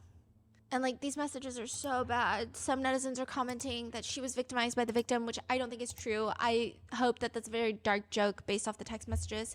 Others are saying he tried so hard not to be a victim, but he still was a victim because of the power imbalance. But at least he wasn't a pushover. Others are commenting, why is she so down bad for a child? A more thorough netizen comments, there is something deeply, deeply wrong with every text exchange. I mean, it's baffling, so disturbing. It's just another added layer of creepiness that she was subjecting a teenager to her humiliation kink. The kid wanted nothing to do with her, but she was grooming him and sending him money to try and keep preying on him. It's detestable. Another writes, wait, this is so disturbing. And why did she risk her entire career and reputation for a child who was telling her that she's busted and chopped? Like, hello? This is so fucking weird. Now that we've gone through all the text messages, and they're really bad, however, there are other things uncovered in the investigation that are equally disturbing in my humble opinion. And I think the crazy thing is, she's a predator, she's a groomer, but she also has the capacity to be so fucking dumb on top of all of that. She's just so dumb. She's doing AI conversations. She's using AI for this shit. If someone turned 18 on insert Alex's birthday, what year were they born in? Someone comments, okay, can we talk about the fact that how she didn't know how to subtract 18 from the current year? It's so dumb. Wait, what is this? Like his her Chat GPT search record? That is only relevant to the crimes, obviously. But it was Alex's birthday that she had put in. I mean, I think the annoying part about how dumb she is, I'm not saying this, oh, we need to feel bad for her because she's mentally stunted as a teenager. I don't think that matters at all. It should only make people more upset that the school didn't catch on earlier to what was going on, because she's not very bright to cover it up in this very meticulous, expertly crafted manner. She's just dumb. She's bozo. Remember the alleged circulating oral sex video that Haley insists to the police officers is not real, does not exist? God, no. 100% no. Haley texts Alex about this video that definitely doesn't exist at all, and she says, hi, sorry, I have a serious question / problem. What's up? Why did Redacted just randomly text me saying she heard some crazy stuff about me? And so I said, what? And she said, Redacted apparently said you were going through your phone pics and showed a video of me sucking your dick. I don't know when or to who, but like, why is that a thing? Who is Redacted? Redacted's girlfriend. I don't know, that's a pretty crazy, wild rumor. I mean, scary thing is, it's not a rumor. Says who? Sounds like a rumor to me. Well, it's not a rumor that you have a video of me, if not multiple, but like, I'd hope you weren't dumb enough to show your guy friends or like even tell them. No. Like, I'm not gonna be mad, but clearly he knows about all this shit we do, and that is more than I wanted him to know in the first place, but as long as no one else knows, like, all I've ever cared is if you're honest about that part. So this video definitely exists somewhere. Okay, so at that point, she's aware that he has this video. Is there Why any is this moment of her not- expressing fear or concern of, I'm going to go to jail for this? No. No, all her fear and concern is about him becoming distant and acting standoffish with her and moving to California. You think the thought never came across her mind? I don't think so. Even this text message thread where she's like, why is this a thing? It almost feels like she doesn't mind that much if other guys saw it. Interesting. Yeah. And again, just some people, based off of the very limited text messages that we have in this police file and the interactions between Alex and Haley, they feel like Haley is just obsessed with this one child. Maybe it's a one-child grooming incident. There is no such thing as a one-time groomer. In another series of messages, Haley asks Alex if Alex's roommate, quote, want in on the action too? I'm kidding. Wow, you really are just a bucket. Like, you would dead do that too, I feel like. You're insane. A bucket? Bro, he could very well be a minor, and I would never do this for a stranger. Plan B made over the... Do you want...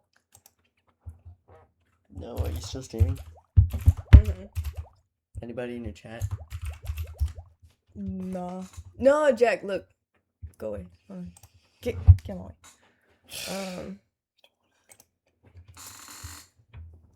It's like, hi, how are you? Okay, where are you from? Actually, I have an offer. May I share it? Yeah, that's the whole thing. Then you I tell know, I know. No, there's a technique. You tell them to kill themselves, and they get out of your chat. Nah, because I was like, oh no, I think I know what you're doing, but sure. And then Literally- he was like, actually I do art stuff and I do Twitch streams and then I do like logos and stuff. And I was like, dude, oh my god, Literally like watching an art stream. yeah, that's what I'm saying. I was like, What a as jackass. a fellow artist, I respect the craft. No, if you're don't like respect the actually craft. no. No, Shut you up, don't Jack. go into Shut Twitch the fuck up. chats. Shut the fuck up. That's harassment. It's not her. If you you do this if shit you on like Pinterest. There's a whole apps continuously for this shit. if you continuously like keep going, yeah, that's harassment. But it's like I understand like the need to like advertise and to market your shit, but I was like, but why the fuck are you doing it in like an art stream? You literally see me drawing right now. Like if I wanted something, I would just do it myself. Like go somewhere else. Like I literally already have a banner that I drew myself. Why are you here advertising this? This seems like a scam. Like if this is like real, like, and just a bunch of artists are doing this, like I just want you guys to know that it looks like a fucking scam every time you do this. So stop doing that. But yeah, and then they were like, you have a Discord? And I was like, yeah. And he goes, drop a Discord. And I was like, fuck no. Like, go away. I'm not doing this shit. Trying to customize your art streams using Spud tablet, overriding default textures can fail for a few specific reasons. The most common issues are file naming mismatches. No, it's the same exact file name required. New custom. It is the same. It's the same format. A zip folder. It's not a zip folder. Program still running. You need to completely restart the program. The software load assets upon launch and will not recognize your new placement while actively running. It is. It's literally not. I don't know what to do.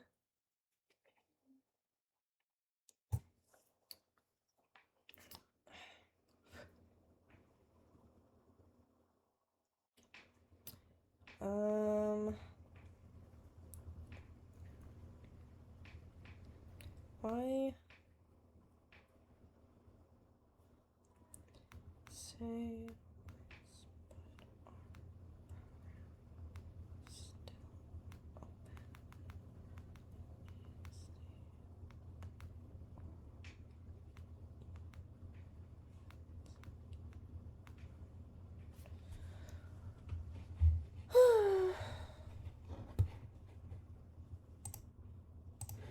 counter-emergency contraception available more than 20 years ago. So when it matters, the choice is mine. That's freedom to be. Plan B is the #1 OBGYN recommended emergency contraceptive. A fresh wave of Islanders is moving into the villa. You ready to meet them? I'm a nursing assistant.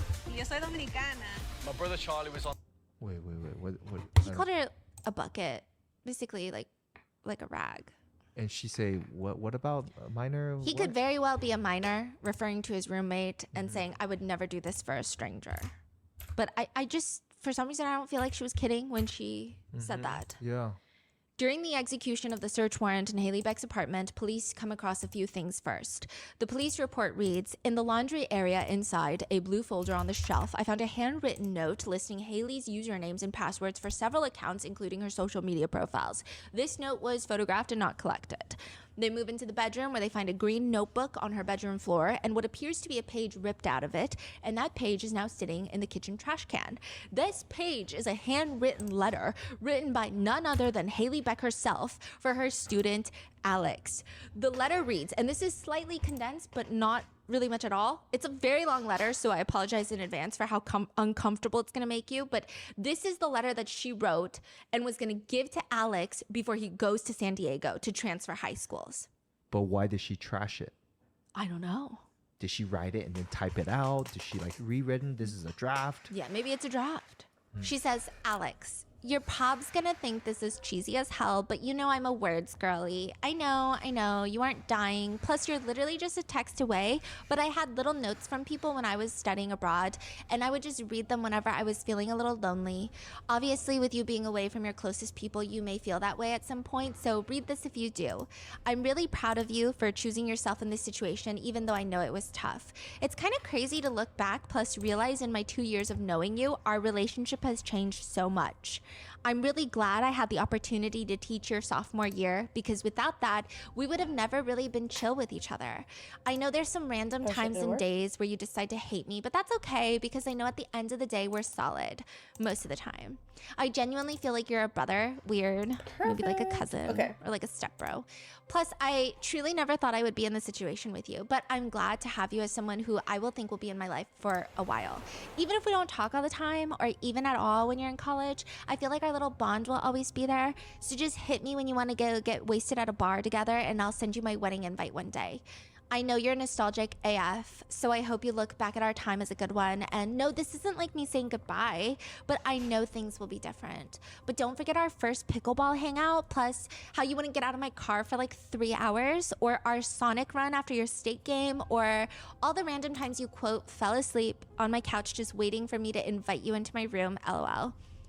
Ooh, or our go-kart experience plus our word games at Shake Shack. You know, for, quote, this relationship being extremely wrong, I feel like we have really made the most out of it. I'm glad I got to come to your tattoo appointments, even if you just wanted me to bring you food. All of our car hangouts were fun too, for eating, plus other stuff, LOL. Or our night adventure in Cali. Like, there is truly no other student, I know, so wrong, that I'd want to do this all with. Don't let this all get to your head though. But I'm glad you're in my life. I mean, we've been to my parents' house, in their closet, ... Insane. I feel like you've just opened up about a lot of things. I won't lie. I would always look forward to when you would come over. Not even to do anything, but just to like hang. I feel like I got good at being by myself, but even with you, it was just still easy. Whether it was to talk, watch movies, make pizza, or do other stuff, I'm glad we have those memories. And lastly, it kind of hit me that it'll be weird not seeing you during Storm the Halls, which is like a football thing. Plus, even weirder not seeing you on the field. I'm sure you knew this, but you're the reason I went to all the games I could. Before I knew you, I'd go to like a few games this season, but last season I wanted to go to as many as I could. Plus, I'm glad I did because those were the last ones that I'd be out for you. I'm not gonna be the same, but I'm happy knowing you're happy where you're at, and I'm proud of you to all that you've done and all you'll continue to do, and this is just the beginning. Even though you will go to your grave saying we aren't peers, I'm glad to have you as a friend. Like, bro, you're the first person that got me to smoke weed. You're always gonna have that title, so we're locked for real. And maybe one day we'll be able to go to the aquarium. I'm here whenever, even though you never say it back, I love you and I wish you all the best. Always love, HB. It is indeed a horrible day to be able to read. One netizen comments, good God, the level of desperation is making my skin crawl. This kid didn't even want anything to do with her. Another comment reads, I'm gonna rant for a second because everything about this case makes me so mad. Haley is so desperate and pathetic for this, chasing after a teenager when you're in your late 20s, not picking up the hints that he only wants you for sex, and probably doesn't even want that either. Okay, that's me saying that, but getting jealous at another grown-ass woman for going after your man, aka a teenager that you groomed. Buying him weed, food, inflating his grades, going on public lunch dates where people from his school saw him, letting him drive your car, writing a love letter, admitting everything you've done, and keeping it in your apartment for everyone to find. How the fuck did she think this was gonna end? Others point out the fact that, quote, she's casually texting him about his other abuser and showing signs of jealousy. Like, that's disgusting. Aside from the text messages and this letter, authorities have found other things in Haley's phone. In her notes app, she had dedicated pages. Like, you know when you're fighting with someone, like your partner, or you're arguing with your sister, and you're like, I gotta craft out the best message first before she sees my ... right? So you like do it in your notes app. She's doing that. And she's clearly very hung up on her victim having a girlfriend that's age appropriate because she's writing in her notes, like, why are you calling her an ex? For research purposes? Why are you mad at her for cheating, but you can cheat? Then another one. Like, that's why I'm confused why you even keep her around when you get everything you need from me. Then another long one reads, okay, I don't care if you get annoyed at this being long because whenever I bring this up in person or on the phone, you hang up on me and walk away. She states that the least Alex can do for her is learn how to communicate. And she says, I've only texted these last couple of days because I feel like you're weird towards me and I've wanted to figure out why and fix it. If you want this to be the last time I waste words on you, but I feel like you can at least try to understand how I feel. She starts listing out all the things that she's done for him, like literal crimes. And then she writes, not only do I buy you stuff, I personally deliver it to your house. I've bought you stuff to your tattoo appointments, driven you to haircuts, DoorDash food to my classroom for you, bought you hotels, let you drive my car multiple times, done hours of your homework, even started doing stuff for your friend. Literally whenever you need, I'm there. I have never acted put out by any of that. But I have wondered if that's the only reason you keep me around. I like to think it's not, because you will randomly say things to make me feel like you actually enjoy hanging out with me. I figured you get literally all the perks of a relationship without being pressured to even be in one, obviously. Like, she genuinely thinks that she's getting the short end of this crime.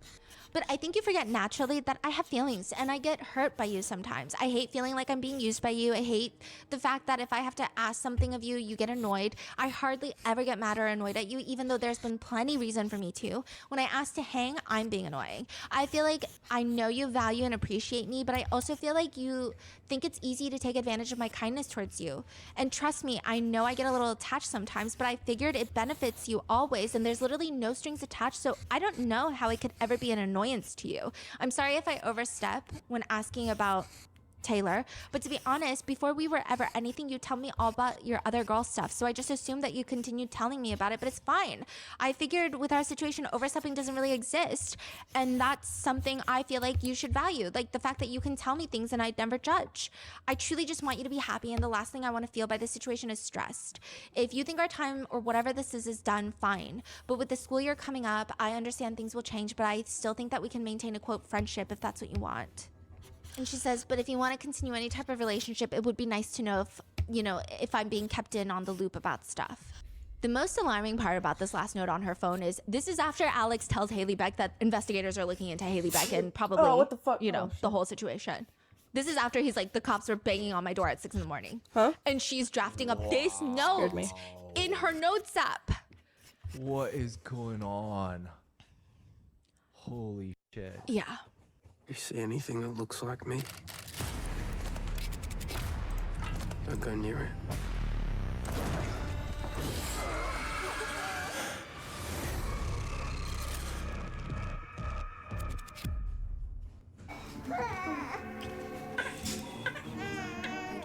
Oh my god. And he starts pulling away because I think that he has genuine fear. I don't think that he realizes that he's a victim in this situation. And I think that is something that will be probably difficult later on. And that's why trauma is so difficult, because sometimes it doesn't hit you at the same time and sometimes it's years later. But he doesn't realize he's a victim in this situation. And he's actually seemingly very scared of losing his scholarship and his career. So he starts pulling away because he's terrified for his future. And she is writing things like, your sudden decision to leave today kind of made me a little nervous. The last thing I want to do is like overwhelm you and stress you out, because I'm sure like your day and yesterday has been hard enough for you, but like, can you talk to me on here? Like, you're in Cali and this is over Snap. I'm not like dumb to the situation right now, but I feel like my mind has been stressing just because you're not really talking to me about this stuff. Talk to me when you can. I know you're busy, but just like fill me in to ease my mind, please.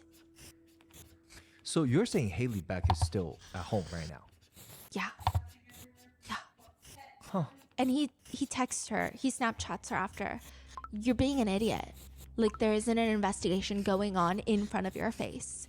To which she goes on a whole Snapchat spiral stating that she believes the investigation is just into Angela Berlacca and not herself.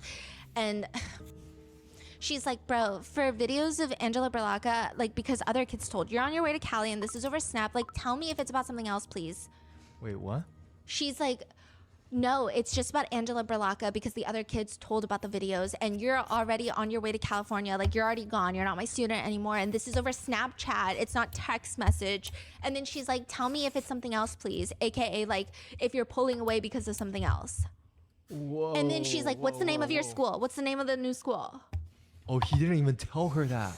No. What? Oh my god, he's trying to run away. Yeah. And she just keeps going. She's sending portions of other things in the notes and like, the police are investigating. She doesn't even care. She goes on to Snapchat another 17-year-old boy at the school.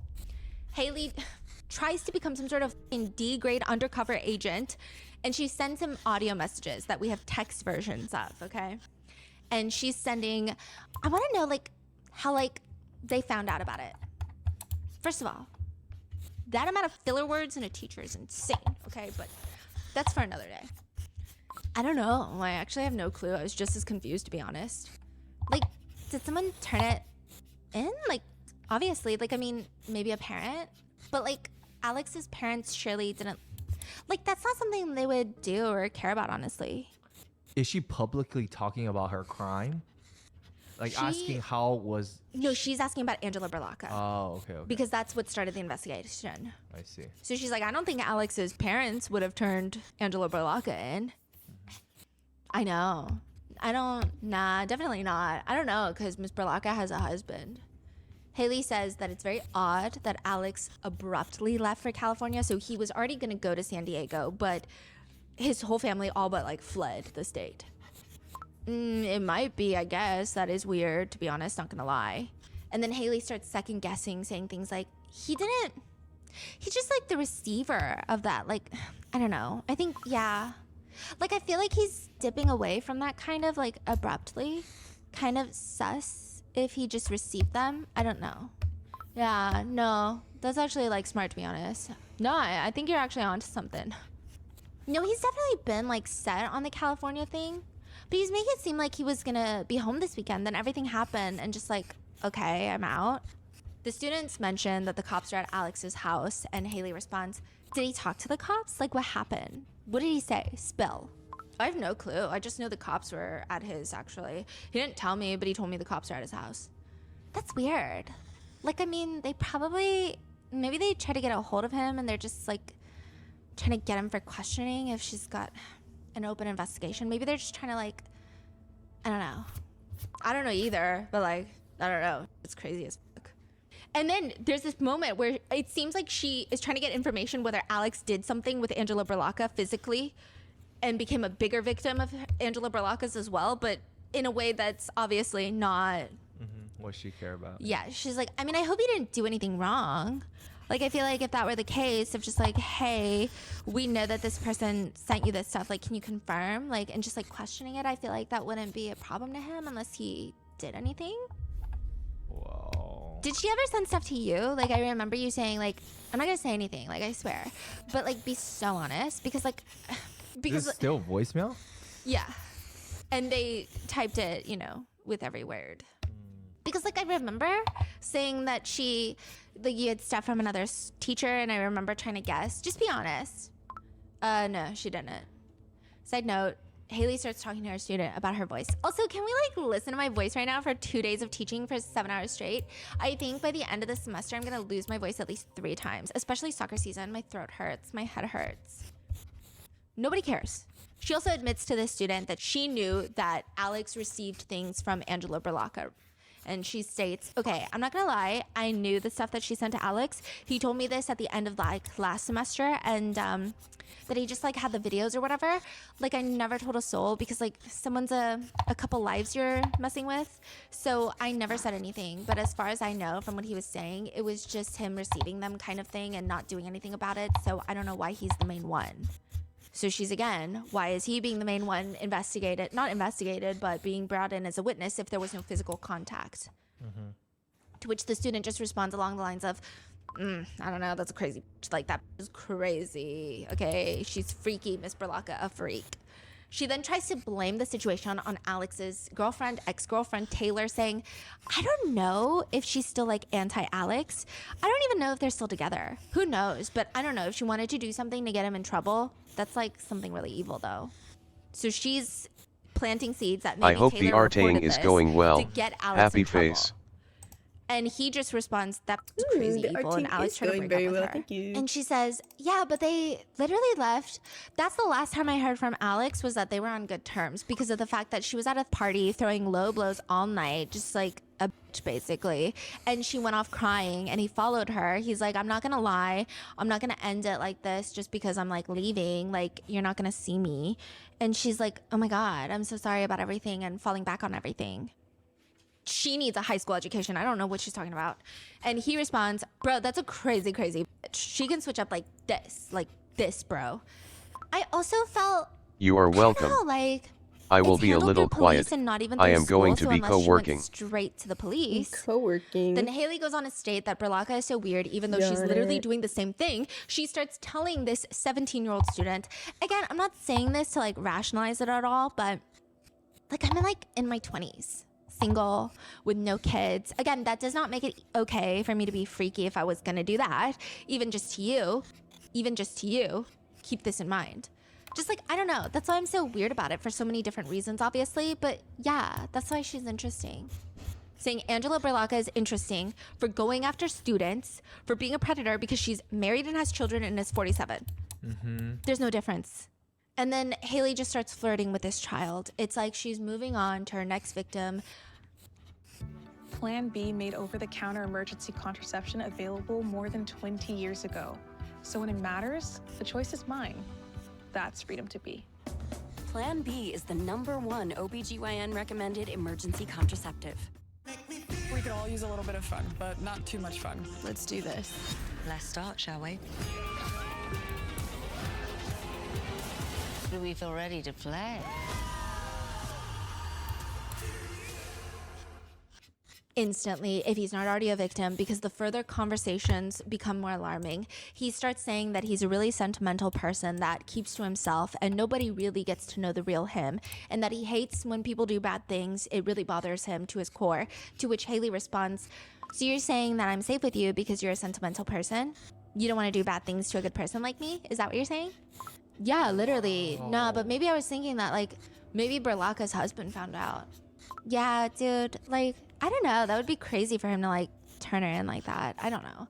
I asked my little cop guy friend. Could be her boyfriend, I don't know. Yeah, I was gonna say. And he hasn't responded yet because he's sleeping, so I'll see what he says. Then there are parts that indicate that Haley might have already victimized him as well, and she messages him, why do you care about the other girls in the class when you have me in there? Duh. Oh yeah, forgot. My fault, sorry. LOL, I'm kidding, kind of. No, like, you won't even, like, care about the other girls in there because I'm so chill. Yeah, like, I just won't be able to take my eyes off of you. It's gonna be so hard. I'm just gonna be so focused in that class. Right? Like, right? I'm glad you can prepare yourself. Yeah, hopefully you can stay focused, but don't get distracted either, you know? Just make sure you want to talk to me the entire class, not actually do work, but hoping to keep your good student standards in my class. Or also, like, you can't get, like, jealous when I show other people attention because that's, like, my job. Okay. This is all So after the weird. investigation started. Yeah. And he says, it's going to be so hard for me to do that. I just can't see you talk to another guy like, oh my God. What is No, this? I've actually heard that LOL. from somebody before. Actually, It's a couple of people. this, Like, I'm being dead serious when I was talking to other guys, students in What should I call particular. it? They got a little Rotten jealous, Mango apparently. video about this. When is this gonna hit what her? was it? Like, Bailey. is she Haley ever going to Beck? be like, oh, Bailey dead? Beck or something? I don't know.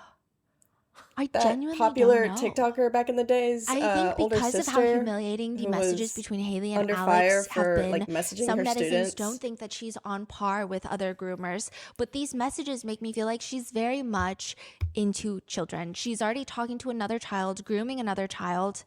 And there are other random pertinent messages that Haley has sent That's out to actually children wild. where I think that it's clear she is aggressive and she is in the position of power and she knows I it. think, like, There's one right message where she's now, highly manipulative and she nothing writes, has happened yet? like, Like, I'm they're still, gonna actually be late to work one investigating day and and stuff? everyone is going to be like, where's Miss Beck? She's just sleeping in. No, it'll be because I killed myself because of you, so watch yourself. What the fuck? Alex. Another one she sends to Alex reads, you come to our game, so the varsity soccer team that she coaches, and I'll excuse you from absent work. Another one without context, it's a little confusing, but it appears that perhaps the guys had some sort of rating scale for some students, maybe teachers. But she writes, you're gonna say, I'll give you 2 check marks. Shut up. Like, you're gonna say Redacted has a big personality and a big butt. Can I at least have those? I don't know. Fuck. Then there's some aggressive ones where Alex is telling Haley, like, this is why I don't have you on Snap. Access that you should not have. She says, oh, Snap is where you draw the line on access? You have access to me literally in every other way. Shut the fuck up. You sent me this. Because you're whack and lame. Like, what am I supposed to do about this right now? And the worst part of all of this is that she doesn't try to hide anything. Another student says that she was briefly using Miss Beck's phone for something, and Miss Beck's phone lights up with a notification that she just got a Snapchat from Alex, and she asks her, why are you Snapchatting Alex? To which Haley Beck starts getting very defensive, telling her to not say that out loud. Clearly, she knows what she's doing is wrong, and she continues to do it repeatedly, which is sick behavior. The police report reads about interviewing Haley. The officer asks her about her relationship with redacted Alex, and she states, we got close as peers, and then immediately corrects to not as peers, but as teacher and student. But the police report has been telling, it seems like this has been an open secret for a while at the school. During one interview, one of the students comes in with his parents. There was a fight broken out, a verbal fight between the father and son in the police station, with the dad being upset that the son didn't tell him anything, that he was talking back. This is tearing apart a lot of families, I mean, to put it lightly. We still don't know how many victims there are of Angela Berlacca and Haley Beck, but one netizen comments, this school 1,000% knew about it. Multiple kids, their mothers knew about this. There's literally no way this school has not massively swept up everything under the rug. Mm-hmm. Speaking of, according to police reports, Alex's parents also knew about this. What? Alex's mom stated that, she found out about Haley Beck and Alex being assaulted, but okay. It reads, a few months prior, Alex's mom had sent text messages on Alex's phone from Haley. The content of the messages were flirty. She asked Alex about the messages, and he disclosed he was having sex with Haley. One part of the police report reads, Mom was asked about how she knew Redacted and Haley were having sex. She said he told her, quote, she loves my dick. What the Mom said she knows Redacted talks like that, referring to sex. Mom confronted Redacted about having sex with the teacher, but Redacted wasn't upset by it. Mom told Redacted to end the relationship with Haley, which according to Mom, he did. Mom said he ended their relationship a few months prior to this interview. When asked when the relationship started, Mom said Redacted told her they started having sex when he had just turned 17. And she didn't do anything else? No. And they are no longer cooperating with the investigation. The families. Yeah.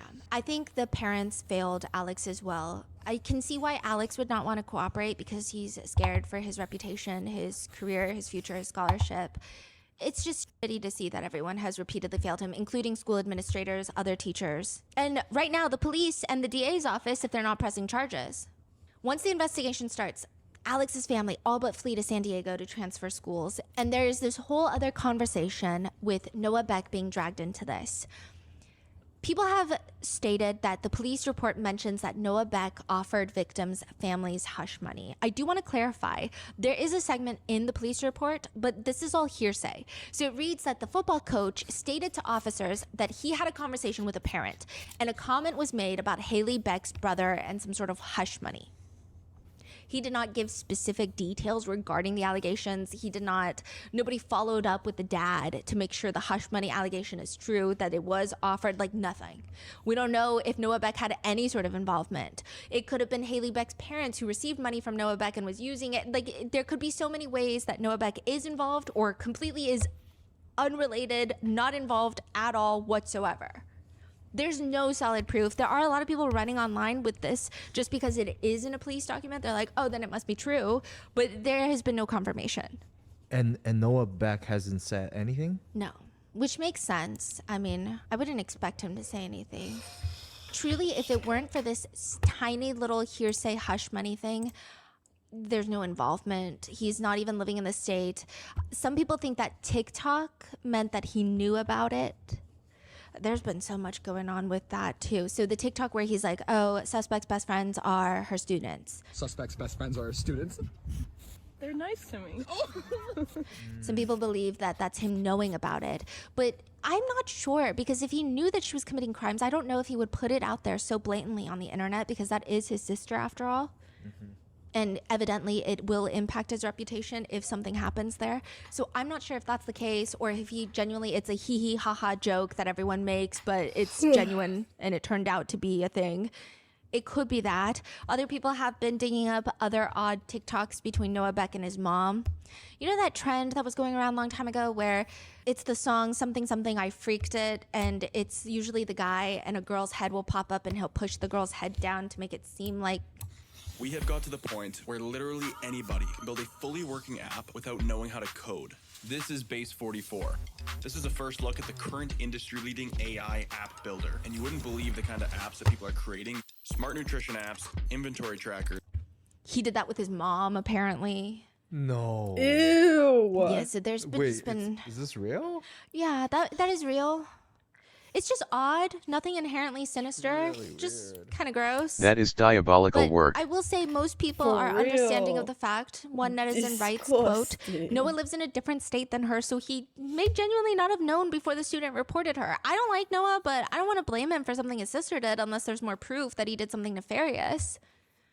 To which someone comments, a parent in the community made a comment to the police about Haley's brother and hush money. It's mentioned in the police report. To which a response is, that's not proof though, that's just a rumor.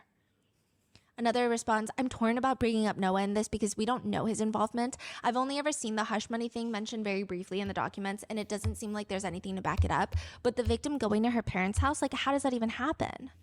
Neither teacher have been formally arrested or charged yet. The police have submitted the charges to the DA's office for both teachers, so it's really in the DA's court now. One student witness told authorities that it's just been very well known that these things were happening. There's also text messages where Haley offers to purchase alcohol for Alex, which is highly illegal, so I guess we'll see what happens from there. And since she hasn't been arrested, Haley has been laying low, at least publicly. There are rumors that she's been reposting TikToks and Pinteresting outfits, and that she made her Pinterest account private after people started talking about the fact that she's Pinteresting right now. But I do know that she was recently spotted at TJ Maxx, and it looks like she has lost a lot of weight, which people have started making jokes about that, saying that she has locked in after reading about what Alex said about her weight to his friends.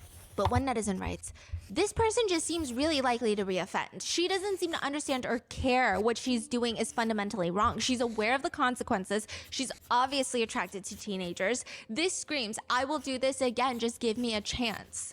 Another comment reads, what's odd is there are more students and another victim that is detailed in the report, but like, you know, the main victim chose not to cooperate with the investigation. The school district clearly has a culture because this is not their first scandal. With one advocate saying, I feel like when a perpetrator is a woman and a victim is a boy, people will make jokes. And it's not funny, it's not an achievement, he's a victim. This is not a relationship they were having, this is rape. One netizen comment reads, the student very obviously was not liking her or anything she was doing and was actively being mean. I hope he heals and is able to live life unaffected by this. And as of right now, that is where we are. What are your thoughts on this situation?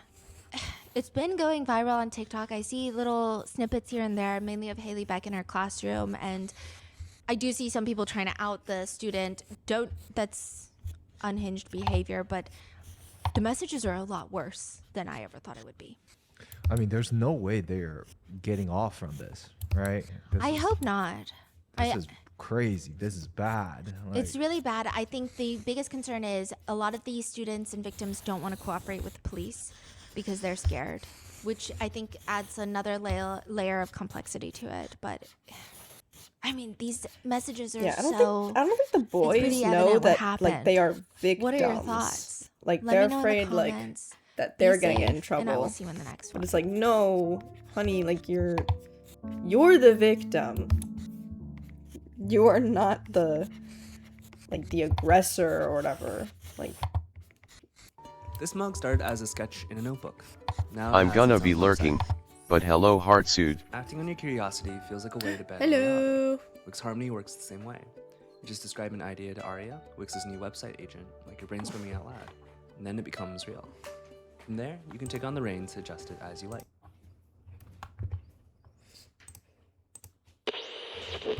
Bada bing, bada boom. There's usually a few places Love that shit. that require automatic introspection. Like if you are a completely able-bodied person, you use the accessible bathroom stall and you walk out and you see that you clearly did not need to use that stall. You could have just waited for a different one and someone else was waiting for that one. If I'd you feel ever terrible. do that, I mean, don't do that. But if you do, that is a moment that would require deep self-reflection as you awkwardly wash your hands in shame. It's almost automatic, I would hope. Another one of those places is sitting in the back of a police car with your hands behind your back. Clearly, you're not getting a free Yeah, ride. unfortunately that is what culture has taught males of all ages. Either you are cool for getting with an older girl, or they don't understand that they have been victimized. Her back is straight up against the back seat it's like, of this police car. She's not even because sitting up straight it's that because she wants to be on her purity best culture behavior, too, where which it's would be like, smart. But oh, Isabel, if you're a gonna guy soon find out she's not like that smart. gets But with because her 100 wrists girls, are like he's a handcuffed player, behind her back, he's she can't cool, even and then if a slouch girl she gets with wants 100 to. dudes, she's a wearing this whore, white she's a t-shirt. slut. She's got So then very it's like, curly hair, and she almost has this. so then it very like young baby face. it harms and she looks bored. the men when She's they're sitting on the getting left with like side this of the back these of the cop older car. women. It's like, oh The my back god, door you're to so the right cool, side like opens. you did this. And Like, she just no, casually looks over. She's not on you high are a alert. victim. She's not anxious. Like, it's She's not not looking around cool. frantically. And It's she just leans her not. head to the side. Excuse me? Are we going to the same one? Excuse me? Are we gonna be in the same one? We don't really see him, but you can assume it's a police officer. And he's clarifying. What do you mean, same one? Same jail? Yeah, you are. What do you mean, same one? Same jail? Yeah. Another girl starts sitting in the back seat of the same police car, and she's got bright red hair. She's wearing a tiny little tank top, and she also has her hands handcuffed behind her back. And both of them instantly, the minute that the red-haired girl, her butt touches the bottom of the seat, they look at each other and they start giggling. They're like, yeah, and they just start cackling. They're looking at each other like we're about to be in the same jail. 15-year-old Isabel Valdez and 14-year-old Lois Lippert are sitting next to each other in the back of this police car. And for the next 30 minutes, I mean, I don't know how they're going to come back from the next 30 minutes. This is immediately after both of them are arrested on their high school campus, Lake Brantley High School in Florida, where they were planning to kill a classmate in one of the school bathrooms. Lois says, dude, they pulled the security cameras and stuff, and they got to see us walking out. I know, they saw. Dude, they pulled up the security cameras and stuff, and I got to see us walking out. Yeah. Mind you, the police are in the front driving, so they're not alone in the backseat of the police car, Why which the even then, they fuck? should know that they're being recorded. Lois is like, yeah, that was the first time I actually seen, like, I wanted to see more. I was like, whoa, look, I'm on the cameras there. It was so cool. I was like, damn, I forgot that there's just like videos like that. That was the first time I've ever seen this. I wanted to see so much more. I was like, whoa, look, I'm on the cameras there. It was so cool. I was like, damn. I forget that there's just like videos. Yeah. Later, Lois, the red-haired girl, looks at Isabel, and she has this moment and this look in her eyes, and she goes, this is such a bonding experience. I love it. What? It's such a bonding experience. I love it. This is, I mean, it's like back to back, all 30 minutes. We're going to go through all 30 minutes, but it gets really intense. At one point, Lois is trying to get a glimpse of her reflection. I have no words. And she's trying to For see real. what she looks like right now. Isabel glances over. Ooh, you trying to look good for your mugshot? Oh shit, am I gonna get a mugshot? No shit. What do you think? Yeah, that's crazy. Dude, I was gonna do my makeup this morning for the mugshot, but I couldn't find anything. I'm glad I don't actually look too bad today. Isabel rests her head on the back of the little headrest in the back seat, and she's complaining. I look horrible. It's over. And don't worry, you don't need to, don't worry, you're the butch. It doesn't matter if you look bad. Hey, at least they were gonna see me some way or another in the mugshot. And later, Lois brings up, You think I'll be able to fix my hair, or you think I'll be in prison handcuffs for this? Yeah, still handcuffs. I really want to know how these two are doing in prison, because I can't imagine they are having fun. Or maybe they are. And Maybe talk they're about how just they're like so glad that at least red-haired girl Lois, her hair looks good, and she The most dyed it before this incident.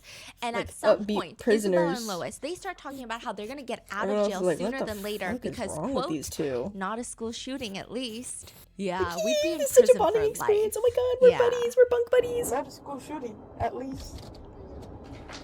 We'd be in prison for life. Yeah. Because the whole point of this was not that they were going to shoot up their school. No, They the wanted whole to kill point one was they were person. going to kill their classmate to bring a school shooter back from the dead. 2 teens arrested after an alleged plan to kill their classmate. This is the case of 15-year-old Isabel Valdez and 14-year-old Is this another Slenderman Lois thing where it's Lippert. like, kill our friend for a ritual? Plan B made over-the-counter emergency contraception available more than 20 years ago. So when it matters, the choice is mine. That's freedom to be. Plan B is the #1 OBGYN recommended emergency contraceptive. A fresh wave of Islanders is moving into the villa. You ready to meet them? I'm a nursing assistant. Yo soy dominicana. My brother Charlie was on Live Island. I'm a police officer. I'm a...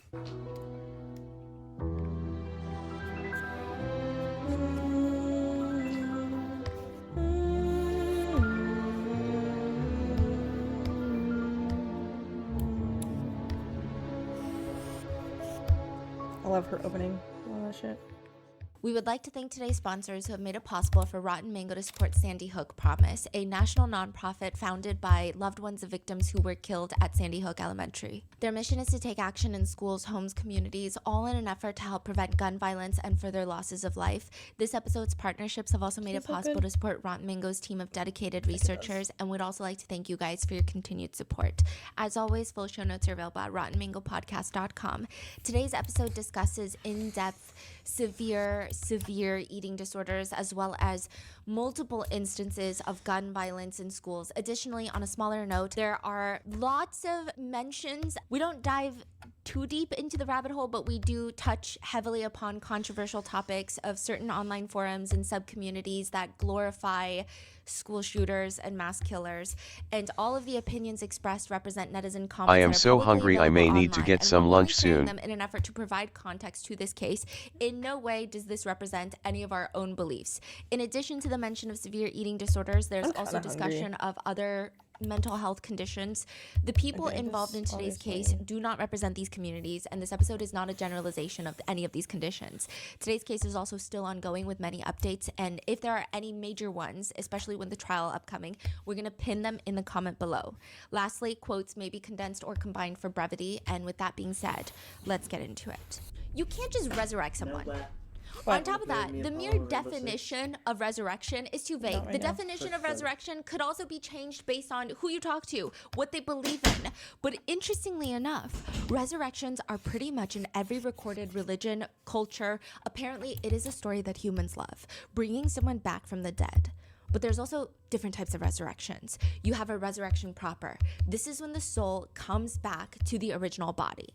Literally, somebody dies, they come back to life. This is not a near-death experience, like, oh, I almost died. I redlined, I was code red. No, you were dead, and then you come back to life in the original body. You have been resurrected.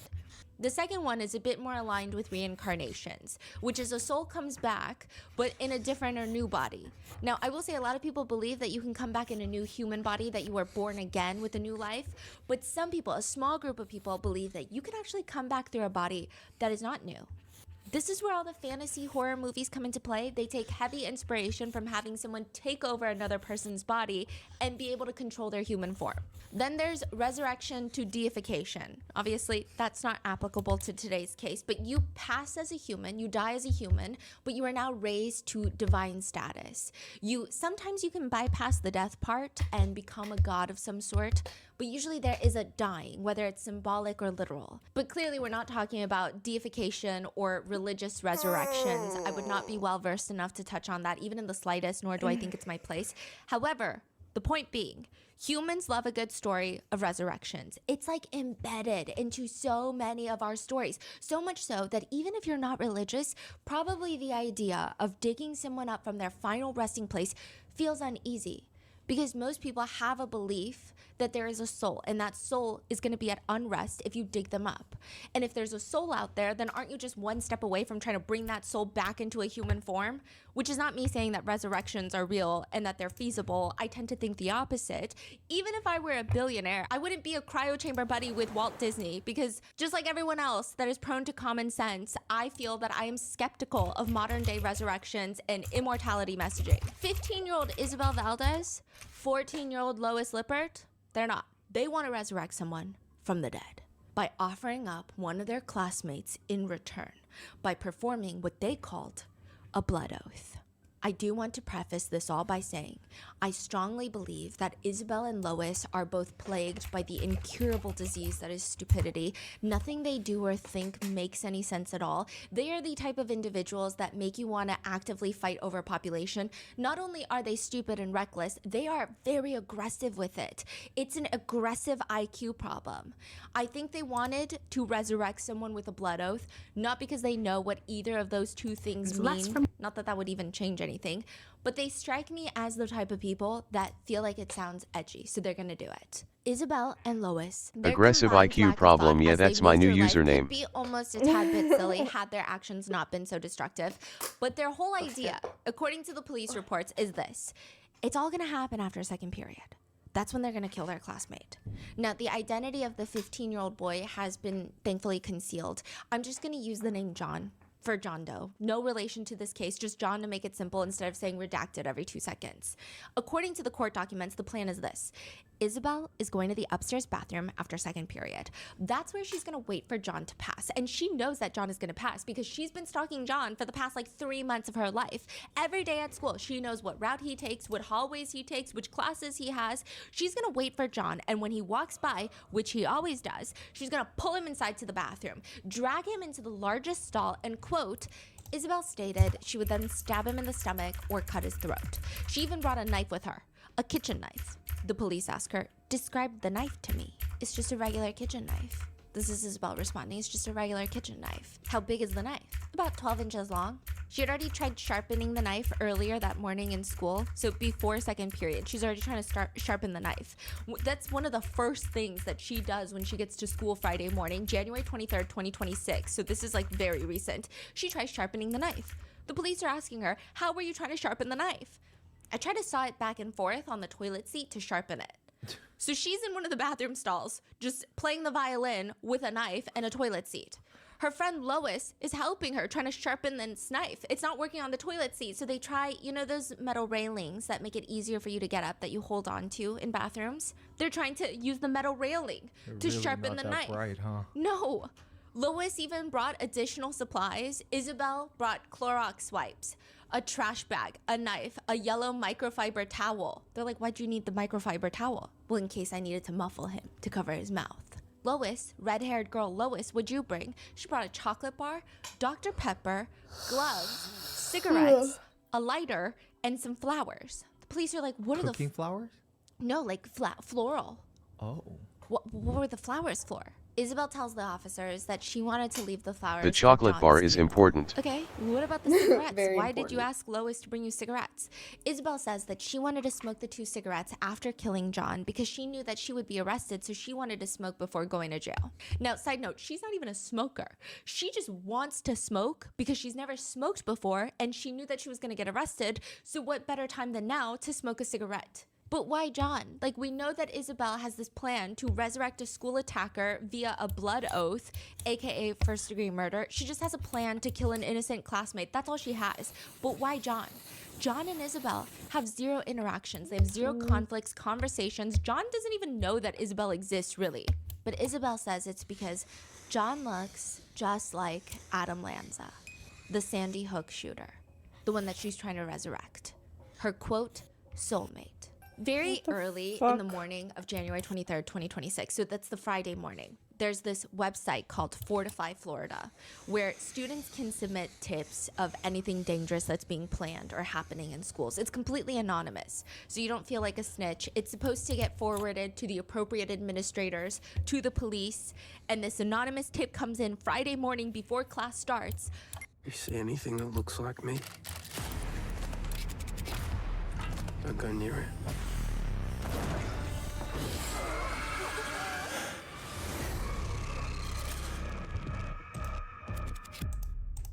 A 15-year-old friend of mine, who is trans with a preferred name of Jimmy, told me that he's gonna kill somebody we know from school by the name of Redacted, John.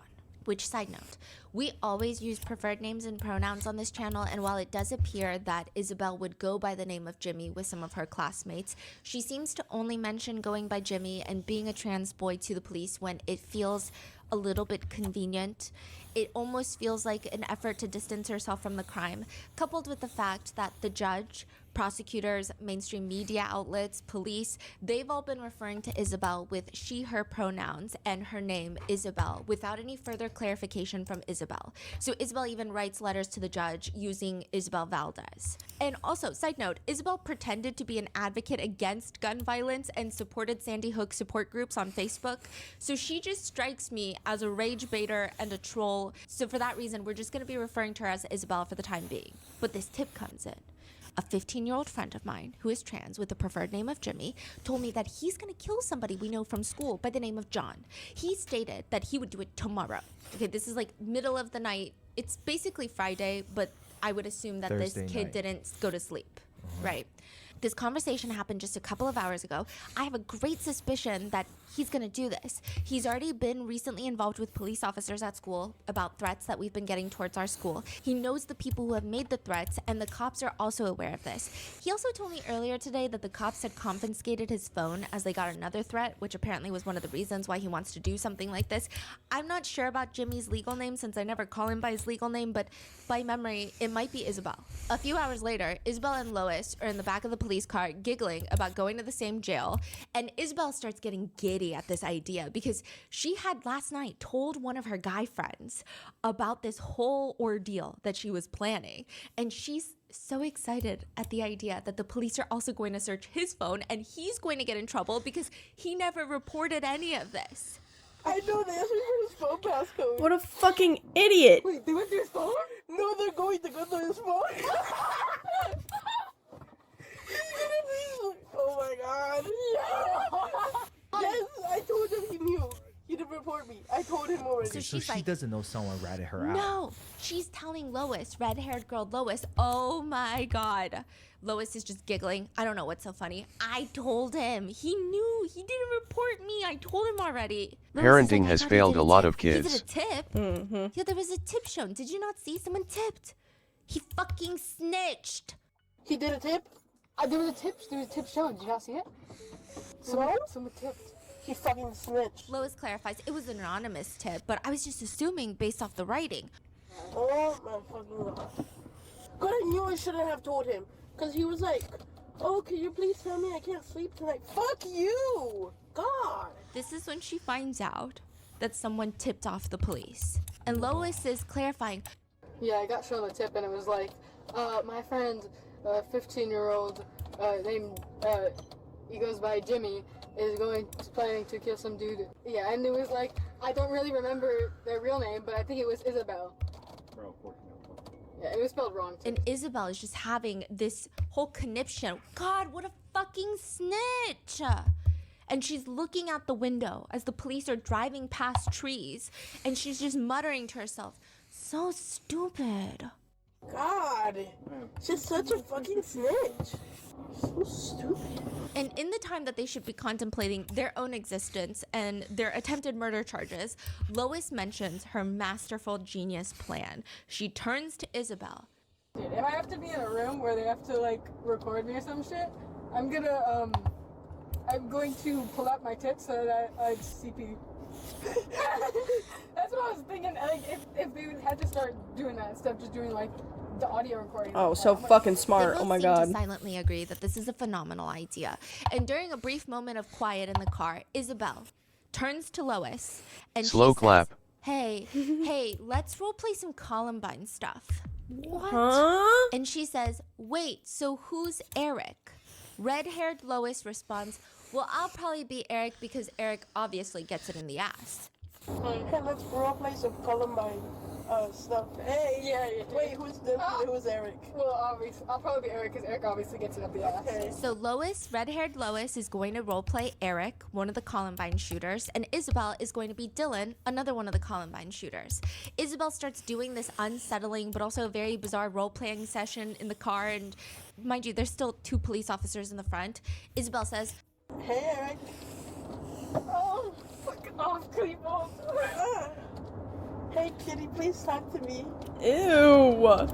You probably don't even know about KMFDM. which, side note, KMFDM is a German industrial rock band that Eric I was just a huge shuddered fan deep. of, and it's almost become, unfortunately for the band, synonymous with this weird glorifying school attacker aesthetic. People who don't even like KMFDM music will purchase KMFDM shirts to wear because they think they're in the aesthetic of Eric and Dylan. I don't know what aesthetic that is. Yeah, what the Dead. fuck is that? Okay, but Isabel is like, yeah, I do. Flashes off my KMFDM shirt. Yes I do. Flashes my KMFDM shirt off. So she's like inserting the motions of role playing. She's like, yeah, I know the band. Flashes off my KMFDM shirt. Lois, aka Eric, turns to her and is like, whoa, you know about KMFDM? Yeah. I feel something in my pants. Ha ha ha ha. While the cops are there. While people are staring. Yes. This is the exact type of people who Isabel would says, do this shit. Hey, what if I have my Jewish babies inside of you? I hate insert derogatory term for Jewish people. No. What's wrong with you, Eric? Please, please, please. Okay, fine. And Isabel hits her with a, sticks it up your butt. Hey, what if you have my Jewish babies inside you? Okay, oh my god. I don't want to listen to this. This is so cringe. Looking out the window and goes, hey, my sister goes to therapy over there. Plan B made over-the-counter emergency contraception available more than 20 years ago. So when it matters, the choice is mine. That's freedom to be. Plan B is the #1 OBGYN recommended emergency contraceptive. We could all use a little bit of fun, but not too much fun. Let's do this. Let's start, shall we? Do we feel ready to play?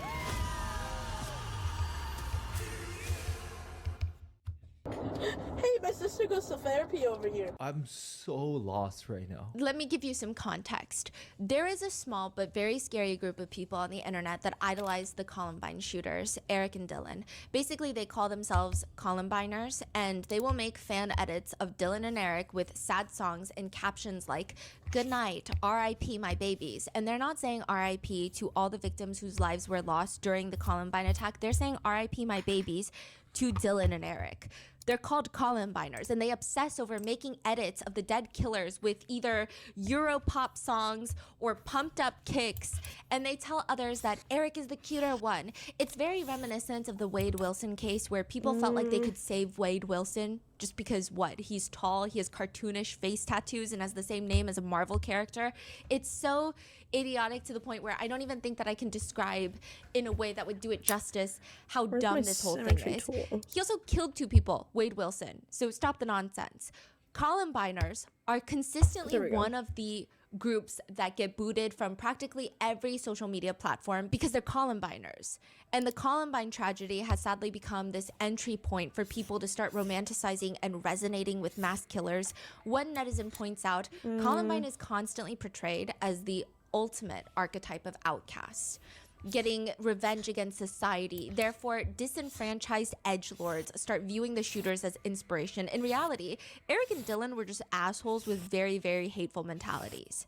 It's created this very alarming subculture of people who most likely post gore in their discords. Like, that's kind of the general subgroup that we're talking about, subculture.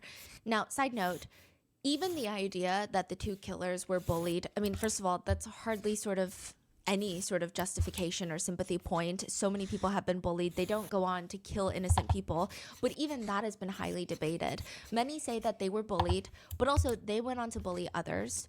Others say that they were barely bullied. They just used it as a reason to hate humankind. And then most people agree that if they were bullied, they were not bullied any worse than how they bullied others even before the killings. So I understand that there might be a want to understand what was happening in the minds of these 2 killers, but it's very alarming to relate more to the killers than to the victims just because the killers were rejected by society. No, felt they were rejected by society. Dylan and Eric, and the only reason that I'm talking even slightly in depth about either of them is because it's pretty pertinent to this case. But Dylan and Eric, they left behind what is now referred to as the basement tapes. They documented their process on planning the entire attack on their school. They have thankfully, these basement tapes in its entirety, thankfully have not been released to the public. There has been a lot of pushback over the years. A lot of people want these basement tapes to be released so that they can armchair psychoanalyze the actions of the two killers, stating that it would give the general public a better understanding of why the killers did what they did. And I personally don't think that they should ever be released. I think it would just give Columbiners more materials for their weird edits and spawn even more copycats and further traumatized victims and their families. And that is if they even still have the basement tapes. From what I understand, Jefferson County Sheriff's Department has destroyed the basement tapes years ago. I do think that perhaps federal agencies could hold copies, but I'm not entirely sure. But all of this leads to the Columbiner fandom. There is an overlap with another fandom. And the fact that I'm calling it a fandom makes me want to pull my hair out. The dumbass Columbiners, there's a bit of an overlap to a fandom that is obsessed with this indie film called 0 Day. It's a found footage style film, and it opens with two guys. They're vlogging. So the whole time it's like a vlog, an extended vlog. The last few minutes there's CCTV footage, but most of it is a vlog. And they're vlogging in front of a school saying, this is our high school located in our town. It's our worst enemy. It's our nemesis. There will be a series of missions followed by a big ass mission called 0 Day. The movie is about two high school students, Calvin or Cal, and Andre, and they're going to be school shooters. It's very clearly inspired by Columbine. Even the two characters, it seems like Cal is based on Dylan and Andre being Eric. There is a lot of praise around the film centered around how real it felt, with movie clips often being mistaken for real footage from Columbine, which is conflicting. But people state that they watched the movie and they've become even more passionate about gun reform because it's left such an unsettling feeling in their hearts. I imagine that's the ultimate mission of the filmmakers. However, a lot of Columbiners have created a miserable subculture around 0 Day, the indie film as well. They would make fan art, fan edits. I mean, granted, it's a fictional movie, but it's so closely resembling the Columbine tragedy that I find it hard to understand how you can make fan edits of these two fictional characters and how you can become obsessed with them, especially when they're still school shooters at the end of the day, even in the fictional plot. Like, nobody watches Criminal Minds and starts making fan edits of one of the pedophiles depicted in this fictional show just because it's fictional. It's still unsettling. And again, this is not the group of people who felt like this movie was deeply touching in a sense of it was so startling, it was so poignant, and they fell in love with the actors, the individuals who depicted the characters. It's not that. These are fans who fixate on Cal and Andre as the school attackers. They don't care about the actors. They don't care about how the film made them feel. They just want to make fan edits of them. And it's primarily just offensive wannabe edgelord slop. So you say the two girls wanted to bring back Adam Lanza, who's the Sandy Hook shooter. So they just love every school shooters, is that right? Yeah. And that whole role playing, is that just like a thing they do, to like a game they commonly play? It seems like it. It seems like this is how they talk on Discord, and a lot of people have categorized them as LARPers. What's that? It's like faker, like people trying to be edgy, but you're not actually edgy. But I would imagine that most people who idolize these killers are all LARPers, or primarily, because why are you idolizing them? It's just bizarre. Yeah. It's really weird because I think everyone dislikes Isabel Valdez and Lois Lippert, or it seems, generally speaking, most people dislike them because of what they've done. But weirdly, even in their community that they came from, where they glorify killers, they're getting hated on, because I went into the weird depths of the darkness on the internet, and they're getting hated on over there because they're like, they're little fucking faker LARPers. And I'm like, you guys are all weird.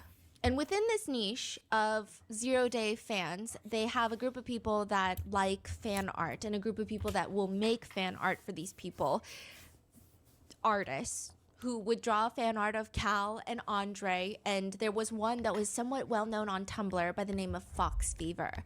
Fox Fever is Lois Lippert. She actually has an extensive portfolio of drawing 0 Day fan art, so the indie film fan art of Cal and Andre. loosely based off of Eric and Dylan. So what exactly does she draw? Like She just draws the, I mean, she's, okay, I'm just going to try to describe some of her art. I'm going to try to put some up in the video podcast, but it's pretty graphic, some of them. She will draw them making out. I mean, she's objectively not a bad artist, but her depictions are quite dark. With one with Andre, he has blood dripping out of his mouth. He's stabbing his own stomach. Another shows Andre wearing a shirt that reads Natural Selection, which is what one of the Columbine attackers wore. Another shows Cal going down on Andre. Another one of them is of them hugging, kissing, where both of their mouths are filled with blood. They're harming each other with knives and finding satisfaction from it. One, they're full on having intimate relations. And one where it appears that they are lovingly looking into each other's eyes while blood is spewing in the back, which you can kind of piece together that might be taken from a moment of inspiration, perhaps, of how they were looking at each other while innocent lives are being taken by them. TXU Energy free nights and cool summer. Finally, a plan that boldly goes where no free nights plan has gone before. Daytime with an automatic bonus. That's one giant leap for Texans. It's a new frontier for free nights. TXU Energy. This is Love Island, USA! The world's most talked about dating show is back. Sensational. So I'm gonna end stream and then I have YT Pram.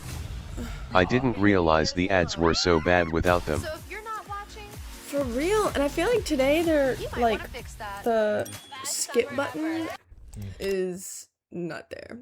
Anyway, I'm probably gonna end stream and go hang out with my brother or something and play 6 Siege. Thank you for the stream. Happy face, take care.